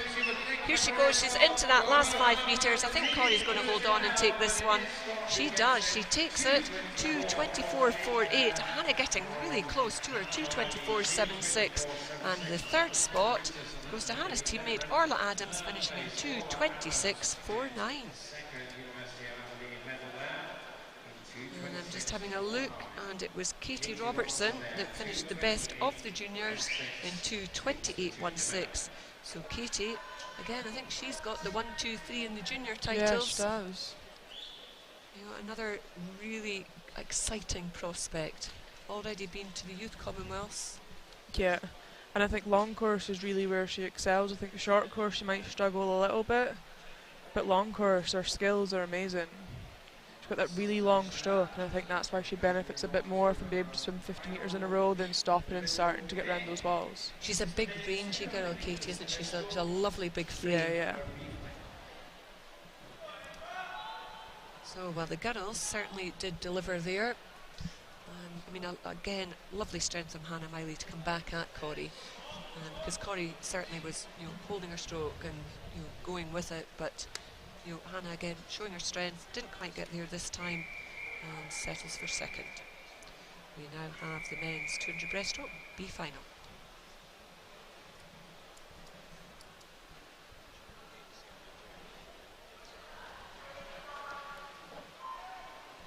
The finalists here in lane 1, Ewan Keeley from University College Dublin, Thomas Tispanis from Edinburgh University in 2, Cameron Muir, City of Glasgow is in 3, Ross Young, Edinburgh Uni in 4, Kieran Preston, Edinburgh University in 5, Jack McComish, City of Glasgow in 6, Ross Burns, South Lanarkshire in 7, and John Keane from West Lothian is in lane 8. And John Keane, the only junior, so he will pick up the junior title. But let's go to the front of the pack, and it was Kieran Preston, turned 29.96. He went sub 60 for the first time in the 100 final last night. Absolutely delighted with that. Another one that's got a lovely, big, long, rangy stroke. Yeah, he's got an amazing glide at that front end of the stroke, but still manages to catch water. I mean, that to me just looks smooth, it looks easy, it almost looks like he's put no effort into it, Cathy. It's the best people, that's how they do it. You see his turns as well, he's staying nice and low, getting around those walls nice and quick. He's not kind of making any resistance for himself to get back through. Do you think he'll have been disappointed not getting into the A final for this one? I think he will, but sometimes getting into those B finals is a blessing in disguise, because you can see he's way out in front. You'll know he's in front as well, because you'll be able to see across at those walls. He's got clear water in front of him, and he's not getting caught up in a race with anyone, so he can always execute his own race plan. Well, certainly Kieran there is absolutely stretching it out, and he's a good 6 or 7 metres up from the rest of the field. He turns 1:37.84. He's 3 and a bit seconds up, and it's Jack McComish that's the best of the chasing bunch. Jack just 0.8 ahead of Ross Young, so it's looking like that will be our 1, 2, 3. Although up in lane 3 we've got Cameron Muir, City of Glasgow, just maybe coming up to to challenge for that third spot. But at the moment, Kieran Preston absolutely stretching away with every stroke. The battle is definitely for second and third. You've got Jack McComish, he's in lane 6. You've got Ross Young in lane 4, and you've got Cameron Muir in 3. But Kieran finishes that in 2:12.92. That's a whopping difference from this morning. I reckon this morning you just judged it wrong and how quick everyone else is going to race. Unbelievable. And second place did go to Jack McComish, 2:17.84, and then just 1200s behind that, Ross Young taking the third spot. Of course, Kieran Preston also just swam that 200 free, so this isn't even his first race of the night. 2:12.92 is actually faster than any of the qualifiers from this morning's heats. I mean, we are expecting. Yeah, I'd imagine they were all playing it safe as well, Yeah. but they were on the right side of the kind of Sammy save, as we call it. I mean, that's over 5.5 seconds that he's just Yeah. taken off, and so smooth, so easy, so powerful. Yeah.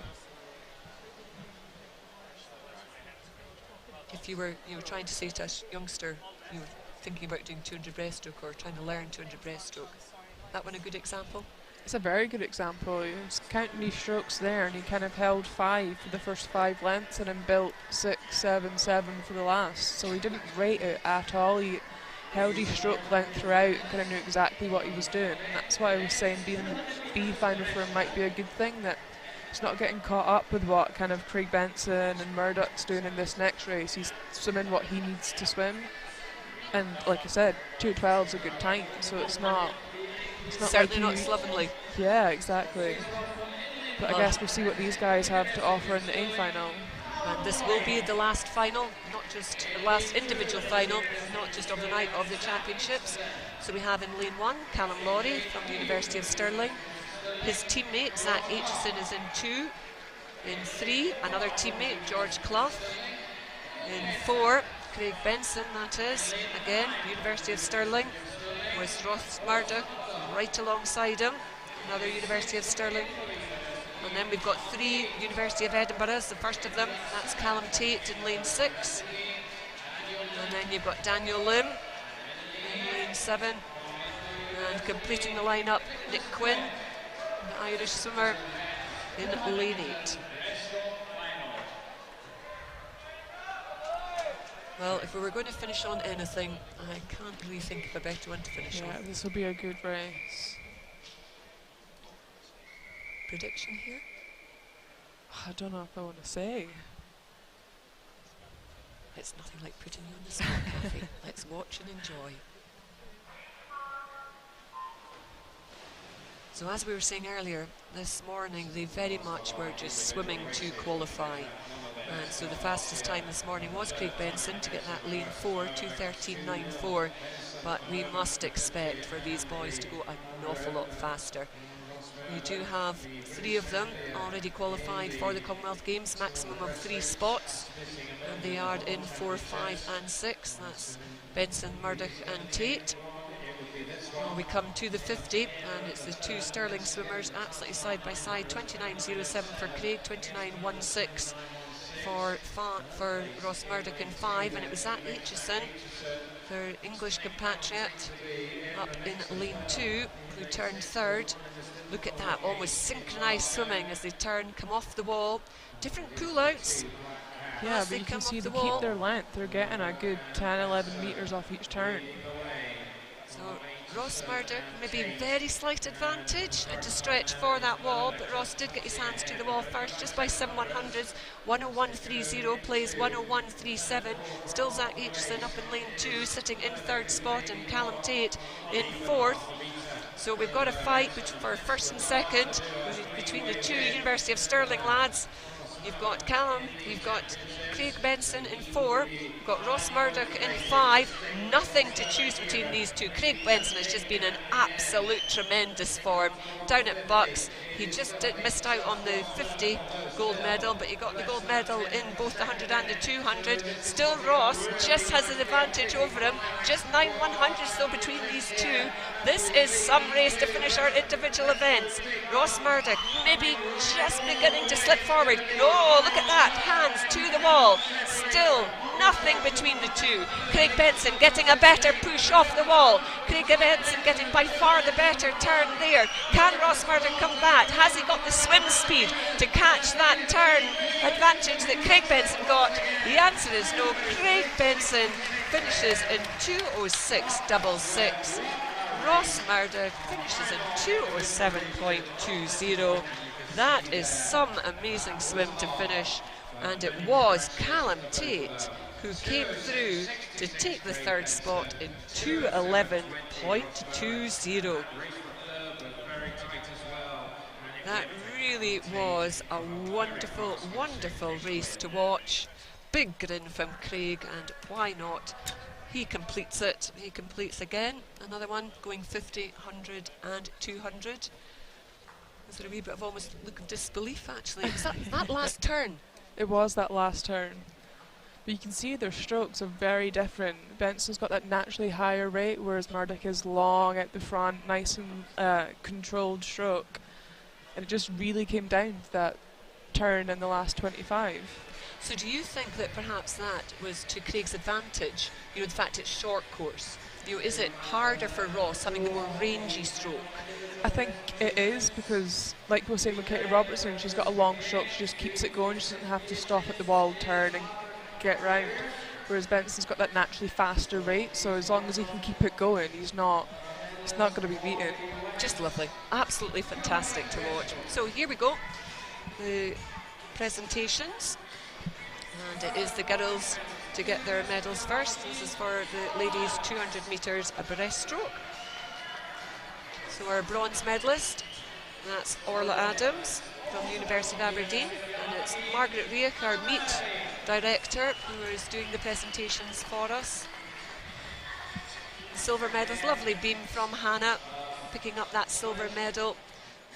Ran out of water to try and catch the lady that's just about to step up onto the top of the podium, Corrie Scott, Edinburgh University.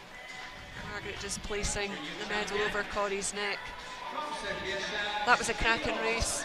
It was a very Really good enjoyed race. that Of one. course, Corrie's another one who went 50. There we go. If you just look, that's Katie Robertson, our junior, picking up her junior medal. Look at the difference in size. Yeah, You know, Corrie does needs another get podium. teased for being vertically challenged, as she likes to say. Oh dear. She is above average height. Let's just say she's above average height.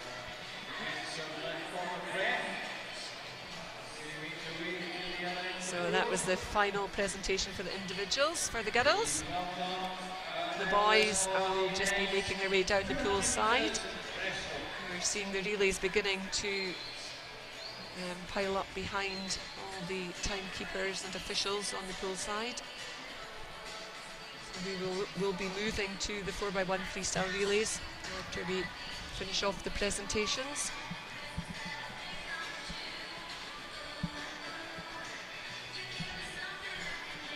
I think the boys must be catching their breath after that one.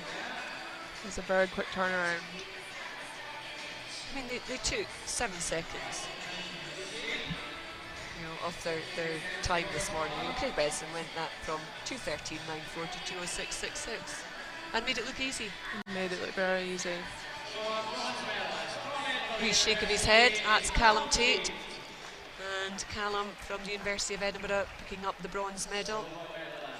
He'll be happy with that one. Lovely smile from Callum. Another one that isn't shaved or tapered, just working through. He's got the third spot in the 200 for the Gold Coast. Ross Murdoch, that's silver medal, and completing the 1, 2, 3, the 50, the 100 and the 200. That's Craig Benson, also from the University of Stirling. And we've got John Keane, our junior, coming in from behind. John Keane from West Lothian, just a 15-year-old, so he has another year in juniors. And the presentation's now complete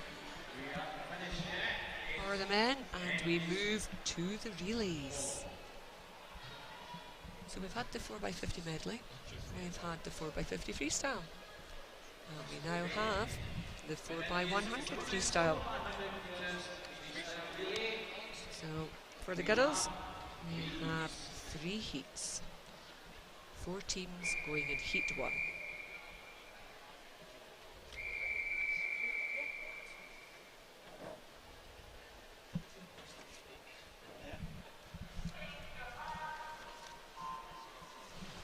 So off goes the first heat of this freestyle relay. The 4 teams are in lane 2. We've got Aberdeen Dolphin. In 3 we've got Dumfries. In 4 we've got Warrender Bass. 5 Tynemouth, and 6 is Highland. We've got no show from Highland, so just the 4 of them. Juniors, they're in lane 4. And it is lane 4, Katie Goodburn. She's had a good meet. She leads off her team. Turns there 28.50. We've got Ava Simpson leading off for Dumfries, Anna McCulloch leading off for Aberdeen Dolphin, and Ella Took for Tynemouth. Is Katie Goodburn still in the lead from off the wall. That was Ella Took. Almost looked like she slipped on the wall there. And then Ava Simpson from Dumfries. So Warrender Bass, they're going to give the handover first, and they do so in 59.41. So Katie Goodburn, she's handed over to Sarah Anderson. Second in the water, Tynemouth, Caitlin Chadwick in for them, and for Dumfries, Sophie Dodd. Rona Bowie is in doing the freestyle for Dolphin up in lane 2. But it still is the Warrender team who now have a body length of an advantage over in lane 3 Dumfries, and then Tynemouth in 5. So it still is Warrender, that red hat. How did you feel about the relays, Cathy? Did you enjoy doing the relays? I actually loved the freestyle relay. I always saw them significantly faster than they would in any individual event for freestyle. So 1:58.43 was Warrender at that takeover. Natalie Jones, the 13-year-old, is now in for Warrender, and they are pulling away practically with every stroke. Dumfries, they've got Neve Green in for them. They're sitting second at the moment. And then Tynemouth have Harriet Lee and Dolphin Caitlin Davies. So this is looking easy for Warrender at the moment. They are a junior team, but we do have more junior teams in the heat still to come. So they'll be looking to set as fast a time as possible, let the other teams chase it. So what was your preference in relays, Cathy? Which one was your favourite? The medley? So you could do your, you preferred stroke, your breaststroke? Or? I did, but I felt like I didn't gain much from swimming breaststroke in a relay, like in terms of the takeover, whereas freestyle, I don't think my PB went under 57 for the 100, but in a relay I'd be good for a 55. And with the takeover, I mean, how did you judge the takeovers for the freestyle? Did you always, were you always the same place in the relays so that you knew that some were coming in, or? I would always prefer to go towards the back, so 3rd and 4th place, just so it was a bit mixed up, so I wasn't head-to-head with someone. But you do practice your relays with your teammates in training, and it's just kind of gauging that kind of into 5 metres under the flags, how many strokes you've got left to fit in, and then almost taking a risk and trying to kind of spot it right. Well, hopefully the risk is going to pay off for all the teams here. Don't want to see any disqualifications picked up. So we're into the final 25 of this one, and it's Roisin Ramsey who's been tasked to bring home the Warrender team. Dumfries have got Gemma McLeod in the water, and Tynemouth have got Lucy Headley. Dolphin, they've got Nicole Ogg. But it is more than 10 metres of a win by that junior team from Warrender Bass, finishing in 3:55.44. So they take heat 1. Second place going to Dumfries, and 3rd to Tynemouth. There's the result up on the board for you. I'm sure as we go through the heats it'll get a bit tighter at the front. And as it gets tighter, it just seems to get more and more exciting. Heat 2 of 3.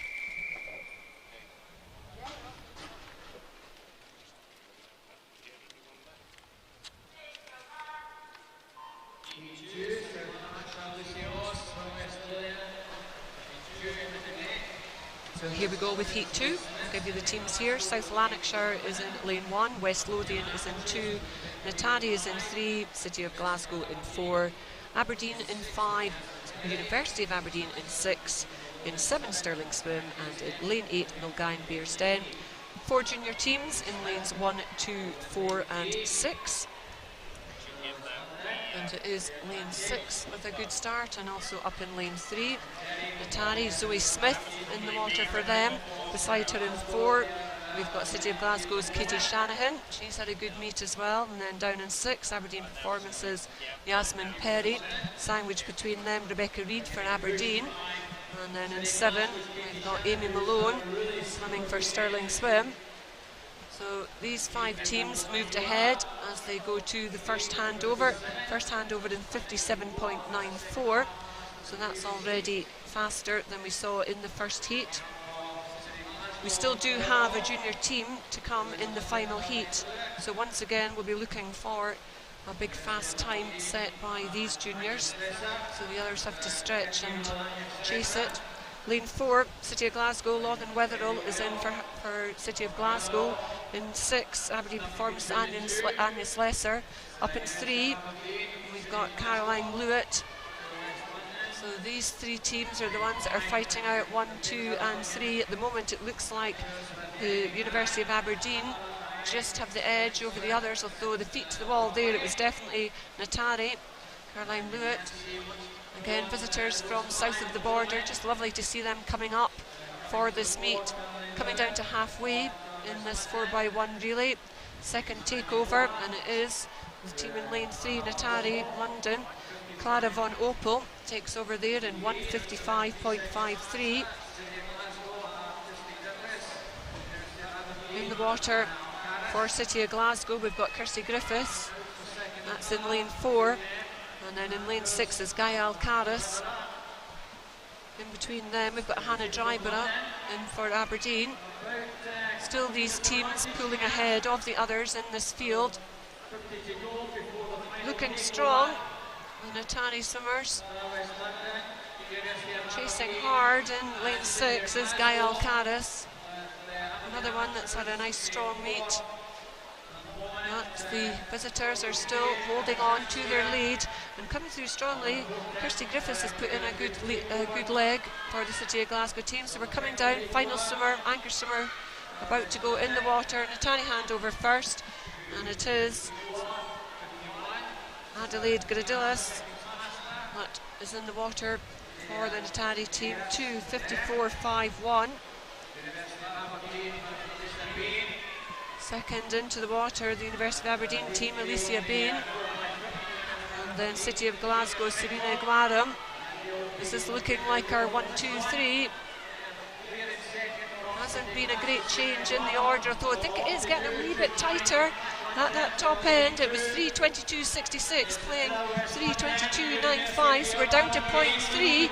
There really is a great fight going on. Alicia Bain putting in a storming anchor leg for her teammates, for the University of Aberdeen performance team. She's coming right up to challenge Natari London. Can Natari London respond? It is Ardelia who's in the water for them. Natari, I think, are going to hang on, and they do, they take it 3:53.33. Second place going to the Aberdeen team. That's the University of Aberdeen, 3:53.46. And third place, City of Glasgow, 3:54.98.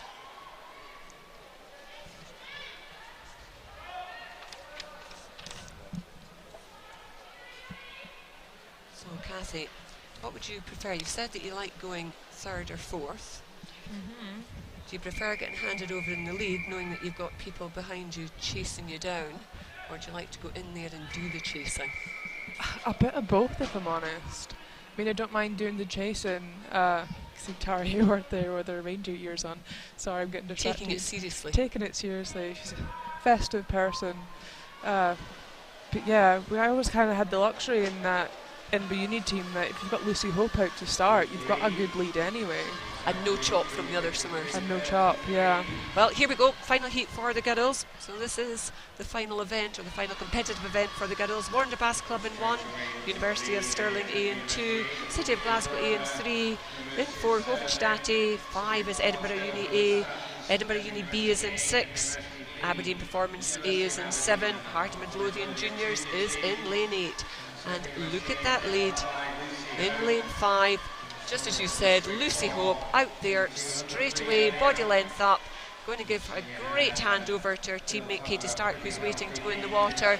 After that, we've got a line of swimmers from lane 2 right down to lane 7. Very little in it, but Lucy's going to hands over in a time of 53.94. Second into the water looked like the University of Edinburgh B team. Tane Bruce handing over to Anita McCartney. And then it looks like it was Kirsty Simpson handed over to Shannon Patterson in third. That's University of Aberdeen A team. Up there as well in lane 2, University of Stirling. Erin Cummins did the first leg. Hannah Featherstone's now in the water for them. But that picture, that's of the University of Edinburgh A team. Katie Stark is in the water for them. We will try and keep an eye on the club record and see if that's going to be challenged. Already we've seen club records going thick and fast throughout these championships. Katie Stark, big breath of air as she came out the turn there. So it's Edinburgh A first at the moment as they come down to halfway. Edinburgh B second, and then up in lane 2 it's University of Stirling that's brought themselves into that third spot. Halfway stage it's 1:49.72. Katie Stark handing over to Evie Edwards. She does the third leg for the University of Edinburgh A team. Monique Olivier is in for the B team for Edinburgh Uni. Up in lane 2 you've got Natasha Houghton in for the University of Stirling A team. City of Glasgow right beside her. That's Wholesome O'Neill. You can't see it on your picture there, but she's beginning to make inroads into that one as well. That's becoming a real tussle for third spot, but absolutely no doubt about our leaders. They're away, and they are away and clear. There must be, 7 or 8 metres there of an advantage. A team over B team. So Edinburgh Uni coming down. They're going to hand over to their anchor swimmer as they come down into the wall this time.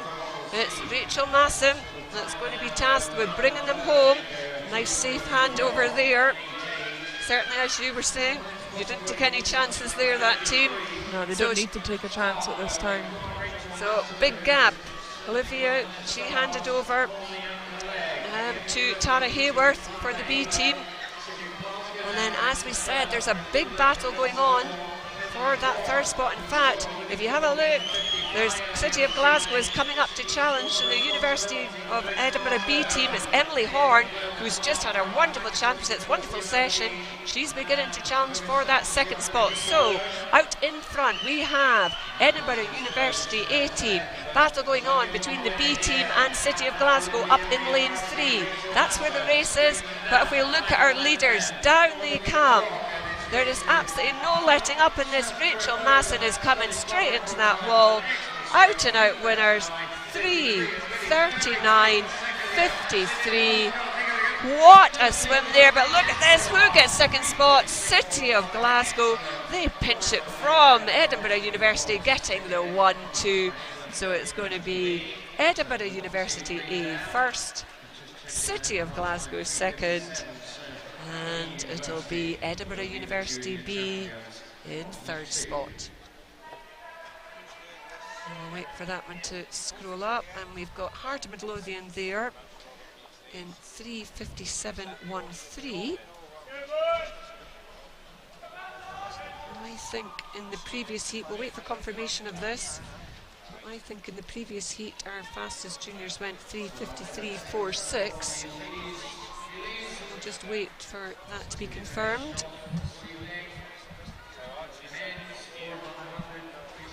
So, superb 100 free race, 4x1 race there. Very good race. Sadly just missed that record, that club Scottish record there. Just outside it and no more. And they did have clear water. You know, maybe would it made a difference if they'd been pushed along by one of the other teams?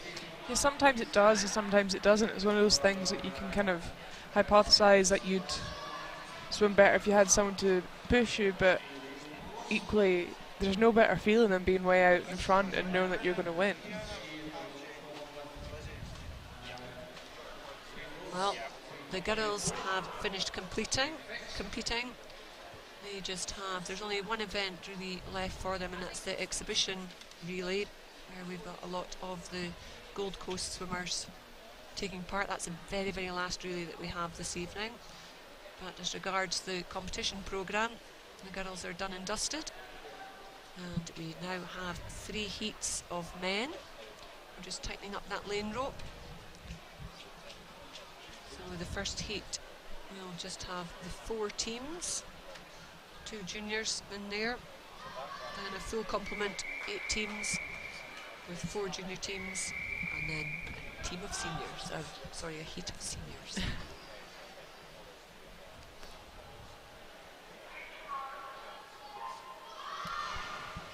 Heat 1, away and swimming. In lane 3, we've got Aberdeen. That's Andrew Arthur that's in doing the first leg for them. Heart of Midlothian Juniors are in lane 4. That's Finlay Saunders in there. Dumfries have got Liam Eccleston, again a junior team, for their first leg. And Hovenstadt, Bertram Dreyer Riels is in lane 6. And it is Heart of Midlothian, Finlay Saunders, another one that's had a very successful meet. He is out and in the lead, being chased by Hovenstadt, and then tucked in behind the Aberdeen team. So Finlay Saunders, that very distinctive hat of Heart of Midlothian. Finlay's going to hand over to Rory Young, and does so in 53.71. Second into the water, Hovenstadt, that's Linus Bies in for them. And then up in lane 3 we've got Sam Huntington in from Aberdeen. And just a little bit back from those other 3, the Dumfries junior team, Owen McBurney. When you are in sort of the position that Owen is there, where there's an awful lot of splash, what can you do to try and minimise it? Can you do anything? You can't control that. Those lane ropes that they've got in are anti-wave, but you can see when the guys are kind of kicking that hard, that splash is going straight over the lane rope. So he's really in a bit of a disadvantage, but he can't do anything to kind of hug the other lane rope to try and stay out of that splash. But and that was a super leg from Linus. You know, he's taken his team, the Hovenstadt team, right out and into a massive lead. They handed over 147.21. So Hovenstadt way out in front. Now into second place is the Aberdeen team, Fergus Kennedy doing the third leg from them. Just slipping back slightly, it's Ross Kerr that's in for Heart of Midlothian, and then Bryce Proctor is in for Dumfries. So they come down, turn halfway through the third leg. Hovenstadt out in front by about 7 or 8 metres, being chased by in lane 3 Fergus Kennedy from Aberdeen, and then Ross Kerr for Heart of Midlothian. And I don't know that anybody's going to catch the Hovenstadt team. If anything, that lead is extending. He's going to come down, and Matthias is going to hand over to Marcus Hasleff. So Hasleff in the water in 2:40.36. He has now about 4.5 seconds of an advantage over in lane 3. That's James Taylor in for Aberdeen. And then behind again, we've got Heart of Midlothian's Angus Rutherford. Cameron Allison is going to complete the 4x1 for Dumfries. But still, now almost up to 10 metres, the lead. Hovenstadt down to their last 50, 3:06.25. It's about almost a 6-second lead over the other teams, the best of which Aberdeen in lane 3, Heart of Midlothian in 4. There's a big battle going on there though. Lane 4, it looks like Heart of Midlothian. Angus Rutherford has just gone past James Taylor, and also the Dumfries team has come up and into the mix. But Hovenstadt are going to take the first of the heats, come into the wall, finishing 3:35.24. And it's going to be Heart of Midlothian. Angus Rutherford brings his team home 3:41.11. So there's the junior time for the juniors in the second heat to target.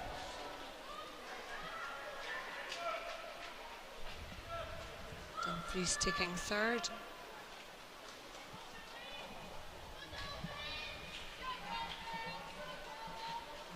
And out they come.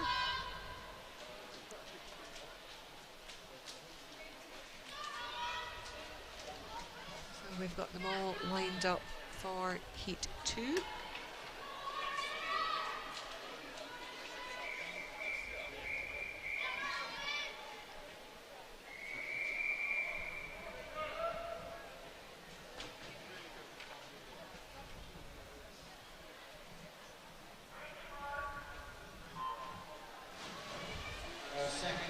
So we go Heat 2. We have South Lanarkshire, Dylan Somerville in 1, Warner Bass, Ian Rose in 2. Both those are junior teams.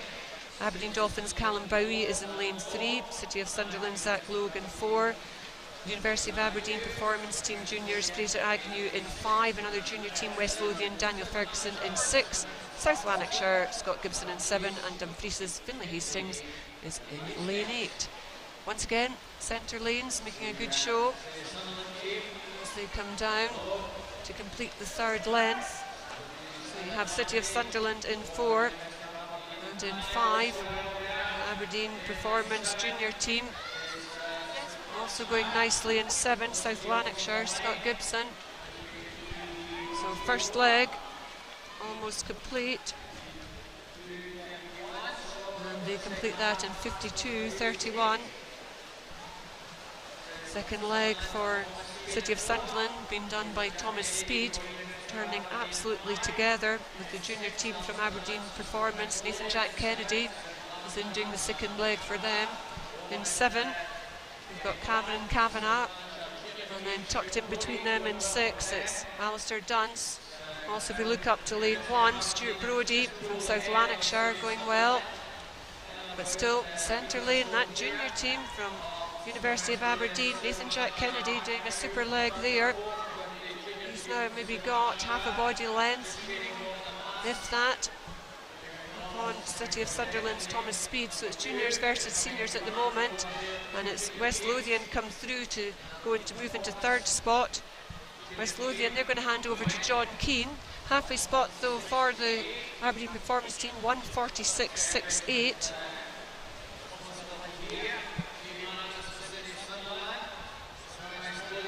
We've got Alex Beveridge for the University of Aberdeen team, Jay Manners, City of Sunderland, and as I said, John Keane. And it's getting very close for the 1, 2, 3 for this one, Cathy. So 2 juniors in the water at the moment, and the senior up in lane 4. If anything, it's the juniors got the advantage over the seniors. Don't often see that in the boys. Yeah, no. Doing very well to keep this up. Maybe I spoke too soon though, because here comes the senior, here comes Jay Manners from the City of Sunderland. He may just hand over just in first spot. In fact, we have got a tie for first spot in the final handover between in lane 4 Sunderland and in lane 6 the the John Keane handing over to Yasin O'Neill, the West Lothian team. So here we go, City of Sunderland are away, just absolutely storming away. Adam Taylor, he has taken metres out of the junior teams. Remember, the juniors are fighting for that Scottish junior title. We've got Yasin O'Neill in for West Lothian, and we've got Ethan Lindsay in for University of Aberdeen. It's looking like West Lothian are the stronger of the two there. Here we go, City of Sunderland are going to win this heat. City of Sunderland, they finish it in 3:31.74. Have a look at the junior time. It was Swim West Lothian. They finished in 3:36.30, and it was University of Aberdeen junior team finishing third. We will check that, but it looks like Swim West Lothian will be our junior champions. For a confirmation.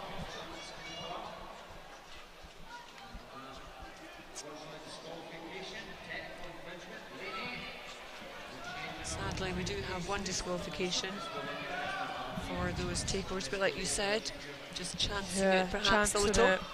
Gauged it wrong. It must be a skill though, doing the step into the dive as opposed to in an individual event. Obviously you have to be absolutely still. Yeah, even just that arm swing adds more momentum, and if you've kind of started that too soon, you can't pull yourself back from that because you are swinging yourself forward. So if you realise that it's going to take a bit longer, you kind of have to go. You just have to hope that your toes don't leave the block until their hands hit the wall. You hope you've got a kindly judge that's giving benefit of doubt. Benefit of the doubt, yeah. And no electronics saying something else. To say. But I think you're allowed to take over of minus 0.03, is it? It's something like that, certainly, just to allow for the electronics maybe not being quite on. Right, here we go. final event of the evening that matters, if you like. And we have in City of Glasgow in 1, Joe Watt, City of Glasgow A.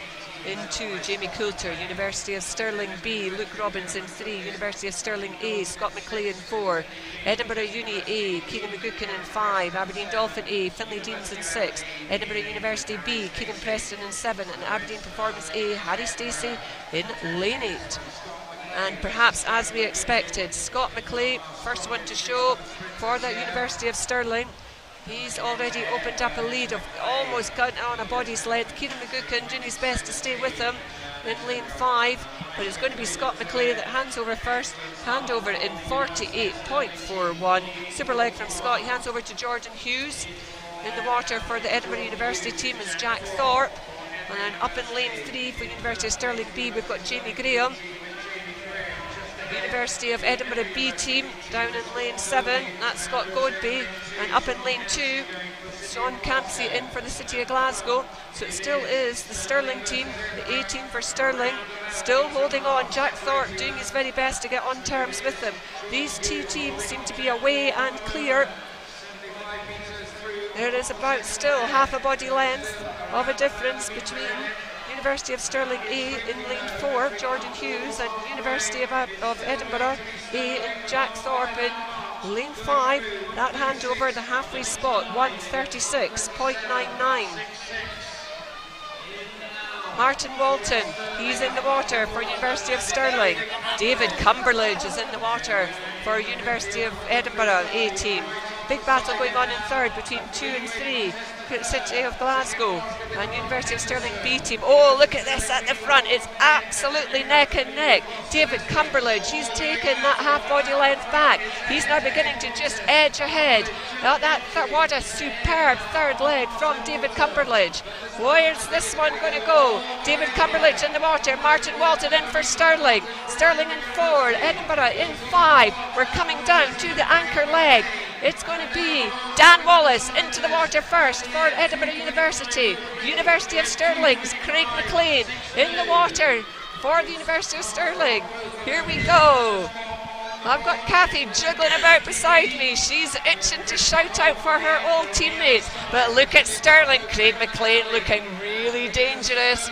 It really is now. Neck and neck. Dan Wallace still feet to the wall first. He has about 0.27 of an advantage over Craig. Can Dan Wallace use that lovely strength that we know he has over the 2? Put it into the speed of the 1. Is this going to be a turn up for the books? We expected Stirling to win. Look at the turn from Craig McLean. Craig McLean in 4, Dan Wallace in 5. Who's going to just stick their head down, spin their arms and get it? Whoa, University of Stirling get that. 3:13.19. My goodness. What a race to finish the meet on. So, University of Stirling A, they take that. I'll just get my breath back. I feel like I've swum all 400 metres there. I know, I got so excited for them, not even in the water. 3:13.19 was the finish time. 3:13.34 for University of Edinburgh, and City of Glasgow 3:20.78, and they took the third spot. Oh wow. Well, Cathy, can you speak? Can you breathe? I almost turned my mic off there so I could cheer on that race. That really was some race, wasn't it? It is a great race though, one of those ones that I know Stirling won, but Edinburgh are right there and it makes it a good race. You don't want to see, as good as like the girls in Edinburgh are, it's sometimes great to see a race like that where you are on the edge of your seat, you don't know who's going to win. That lead changed from first to second to third leg. Lovely leg from David Cumberledge. Yeah, he really did pulled that all the way up there.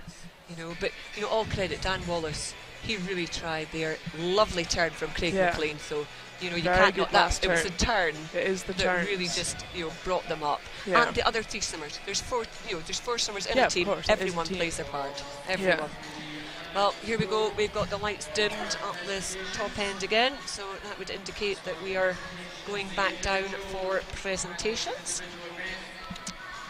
And this will be for the relays. It'll be the girls' relay first. Presentations this time are being done by Alan Lynn, our national coach for Scottish swimming. And we'll just wait while the girls come out, and in that time I'll apologise for screaming down the mic because I got excited as well in that relay. Perhaps we're having to turn down the volume on whatever appliance you're watching this on live screen.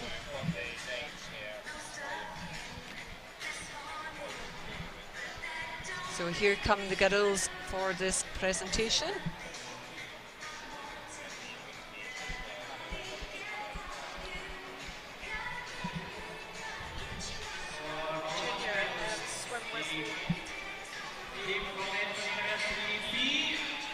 So here we go, the bronze medalists.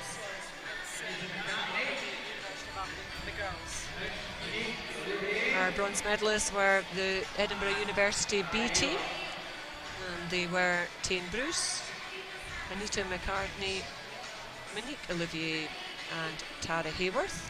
With their reindeer antlers on again. Lovely smile there from Cara.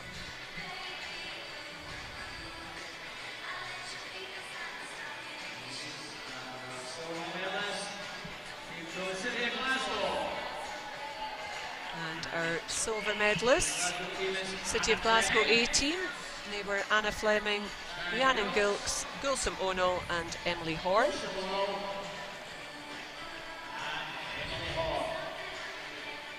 Again, plenty of smiles there. Still hats and everything on.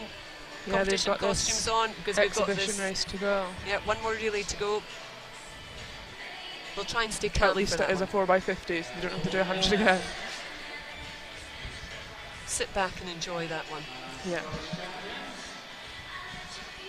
And here we go, our Scottish National and Open champions. And that's Edinburgh University A team. Lucy Hope, Katie Stark, Evie Edwards and Rachel Masson.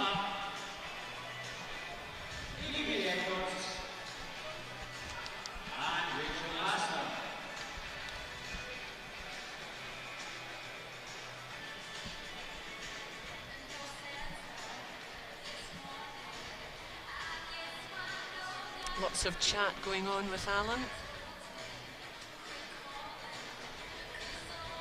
Very often if I'm on the pool commentary here, I'm thinking, hurry up, you know, so we can move on to the next event.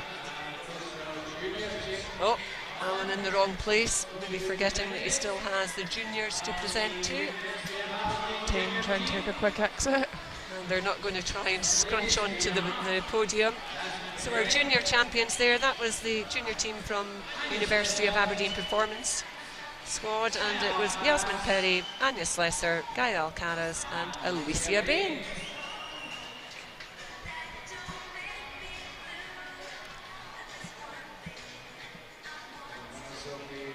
Looking a little bit more serious, that team. Yes. The podiums that we use here, of course, were the ones that we had in Glasgow for our medalists in Glasgow, and I think it's lovely that we've managed to keep, you know, one of them here at the Commonwealth to be Pool. used for these athletes. Just great to see it. Lots of lovely memories. I'm sure you do have I do, those memories from yeah. Glasgow. Oh, there we go. There's some of the boys Callum getting Tate. ready. That's Callum Tate. I think he's quite fearful of this one, Cathy, isn't he? To take on Lucy Hope, I'd be scared as well. Yeah. So, and if you look behind him, the other UOE hat, that's Ewan Ingalls that's sitting down. He's a bit scared too. Yeah, and imagine both of these boys are worried about being beaten by Lucy. We'll keep an eye on that one and just see if They're a good battle on that first leg. Lucy manages to beat her breaststroke companions. Oh, itching to get up on the podium there, we have City of Glasgow. So we move to the boys' presentation, and it is the City of Glasgow. The A team, Jamie Coulter, Sean Campsey, Grant Henderson and Craig McNally. Lovely to see Jamie Coulter back in the water as well. Yeah, Jamie's a great guy. He's He been does out, just in, out. love swimming, and that's why he's come back round to it. And always a lovely smile, always a lovely smile. Yeah. Sean Campsey and him at the front. That's Craig McNally and Grant Henderson at the back. Dan looks pretty tired. he must be happy though with the way he's performed this meet. I'm sure he will be. He's just keeping that kind of composed, not giving anything away face. So, I mean, obviously not shaved down. I mean, look at the beard that Jack Thorpe has. So they take the silver medal. The silver medalists being Jack Thorpe, David Cumberledge, Dan Wallace, and just trying to squish in there. That's Keenan McGuckin. Always had a bit of a confused look on his face. Yeah.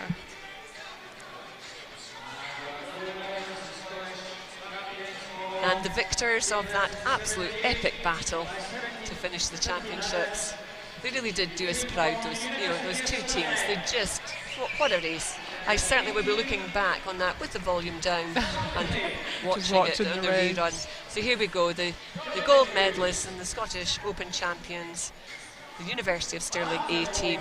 Scott McClay leading them off, Jordan Hughes doing the second leg, Martin Walton, and then Tasma bringing them home, and boy did he bring them home, Craig McLean.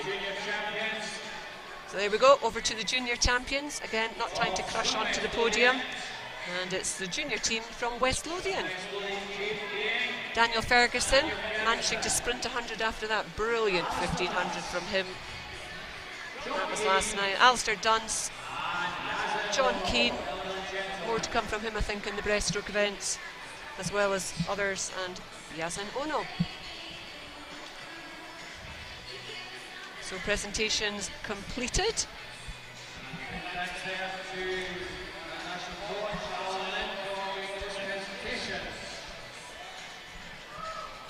Now we wait for the lights to be turned on in the competition pool. Will it be embarrassment all round by your, for your ex-University of Edinburgh teammates, Cathy? I hope not. For their sakes, I hope not.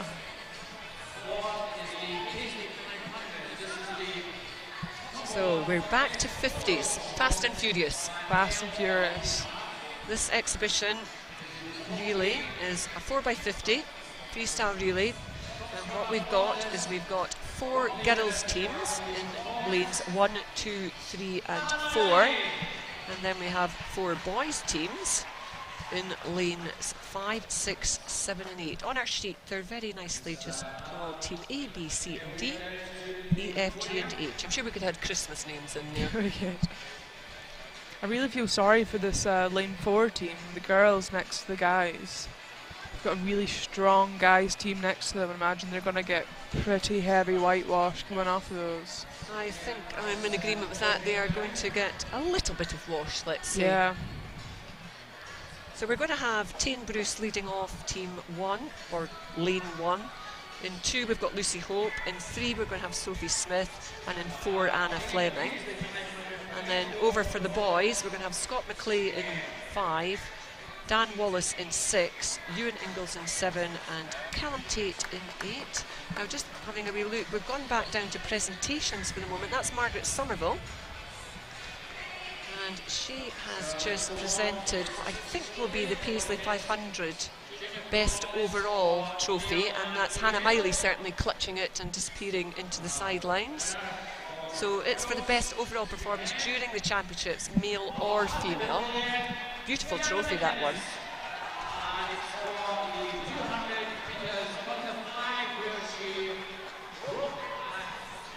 So I'm just trying to listen. That's Kiana McInnes, I can tell you that much.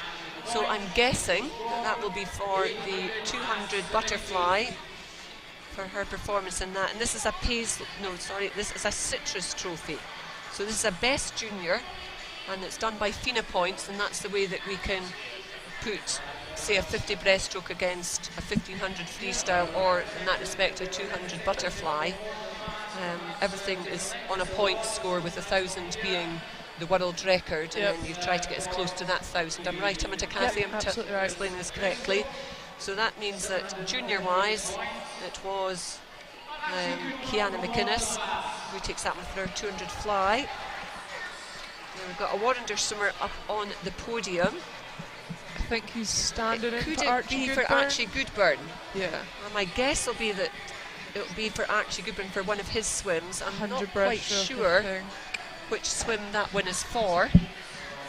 So we'll maybe be able to find out for you which swim that one was for. Archie Goodburn just absolutely on fire. And that was for the 100 breaststroke. So again, that one done in FINA points, and that's another Citrus trophy. That shot that we're getting is actually Ali Wykes, our performance director, trying to do a good job as a marshal. He did lose us a lot of time last night, and I did joke that he was an apprentice marshal and she'd be fired. What do you reckon, Cathy? Better as a performance director? I think he's doing a pretty good job at the minute. There's nothing like putting you on the spot I know. there, isn't there? So we now have another trophy. I think is going to be presented by Helen Murray. Yes, that's Helen Murray appearing with the trophy. She is our past president and a life member of SASA, and she's presenting it to Lizzie Simmons, and that was for her swim in the 200 backstroke. Stephen Mills from Cathy, 861 points, 400 meters freestyle. So I think I heard Per City there, so I'm guessing that the equivalent boys trophy has gone to Stephen Milne. In fact, it is. That's Mr. Stephen Milne up on the podium. Well-deserved trophy. Stephen always gives his all, regardless of what event he is in. Just an absolutely fantastic competitor. So that was for his freestyle event. That picture you can see there, that's Ewan Ingalls looking worried, about to get beaten perhaps by his female teammate. We should point out that is your son, so you can say these things about him. Definite nervous yawn there, I would say, Cathy.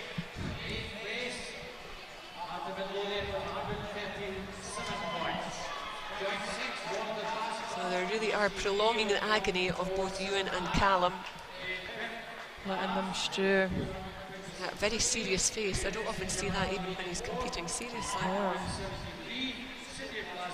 So that's Ali Wykes just going past you there. It sounds like we're getting all the team points announced. And the final presentation of all the meets are for the best team. And it sounds as if I'm correct, it's Edinburgh University. I hope we don't call that out of turn. But as soon as most of their team members are up and waiting still to swim. But there we go, we've got two of them up on the podium. So University of Edinburgh, they amassed the most points throughout the duration of the 3 days of this meet. And that's Margaret Somerville presenting the trophy to them for best team. Yeah, and that's our team captains for this year, Evie Edwards and Chris McComb. Well done to the two of them. And the whole team behind them. The whole team and the coaches. So that's Dan Wallace, all ready to go. Probably still feeling the pain of that 4x1 he's just done. Bound to. Absolute bound to. He's maybe glad that it is just a 50. Big breath at the start, head down, just go. Yeah. Flush out the lactate. Girls are looking much more relaxed. I think the boys have reason to be worried.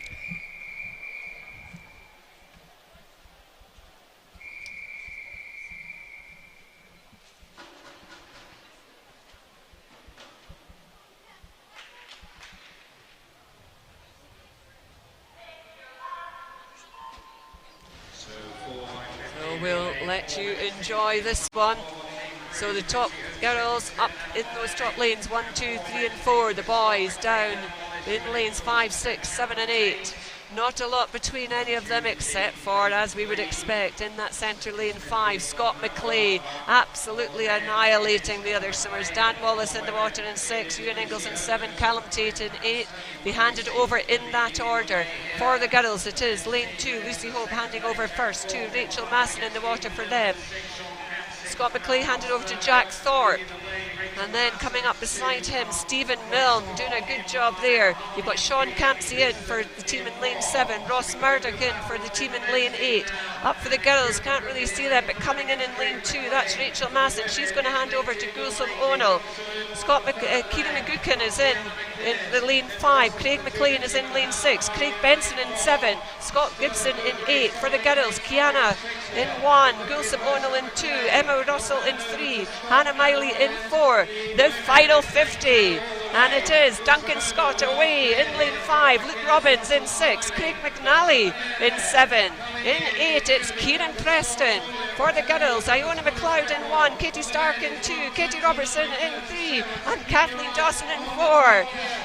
Absolutely annihilating the rest of the teams. Team 5 take it, and they take it in 1:29.06.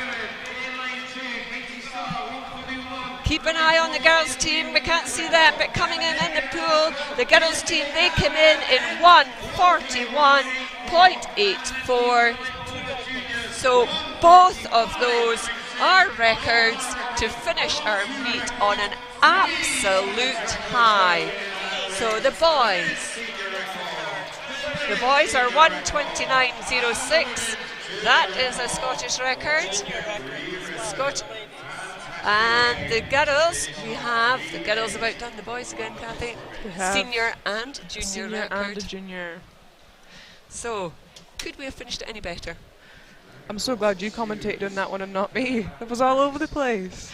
It really was a case of let's just see them into the pool. There's Ali White's congratulating them all. It's been a great bit of fun, these relays at the end. It has been, especially because it is an exhibition swim and it's showing those best in Scotland, put them all together, what they can do. Exactly. And you know, they've all been together for the camp prior to Gold Coast.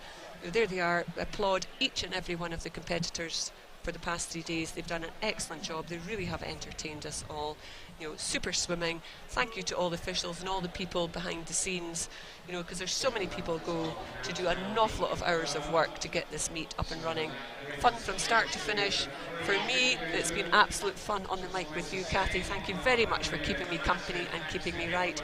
And all I can do is say a very good evening from us at the Royal Commonwealth Pool and from Edinburgh, and a very Merry Christmas and a very Happy New Year with you and your loved ones, wherever you celebrate it.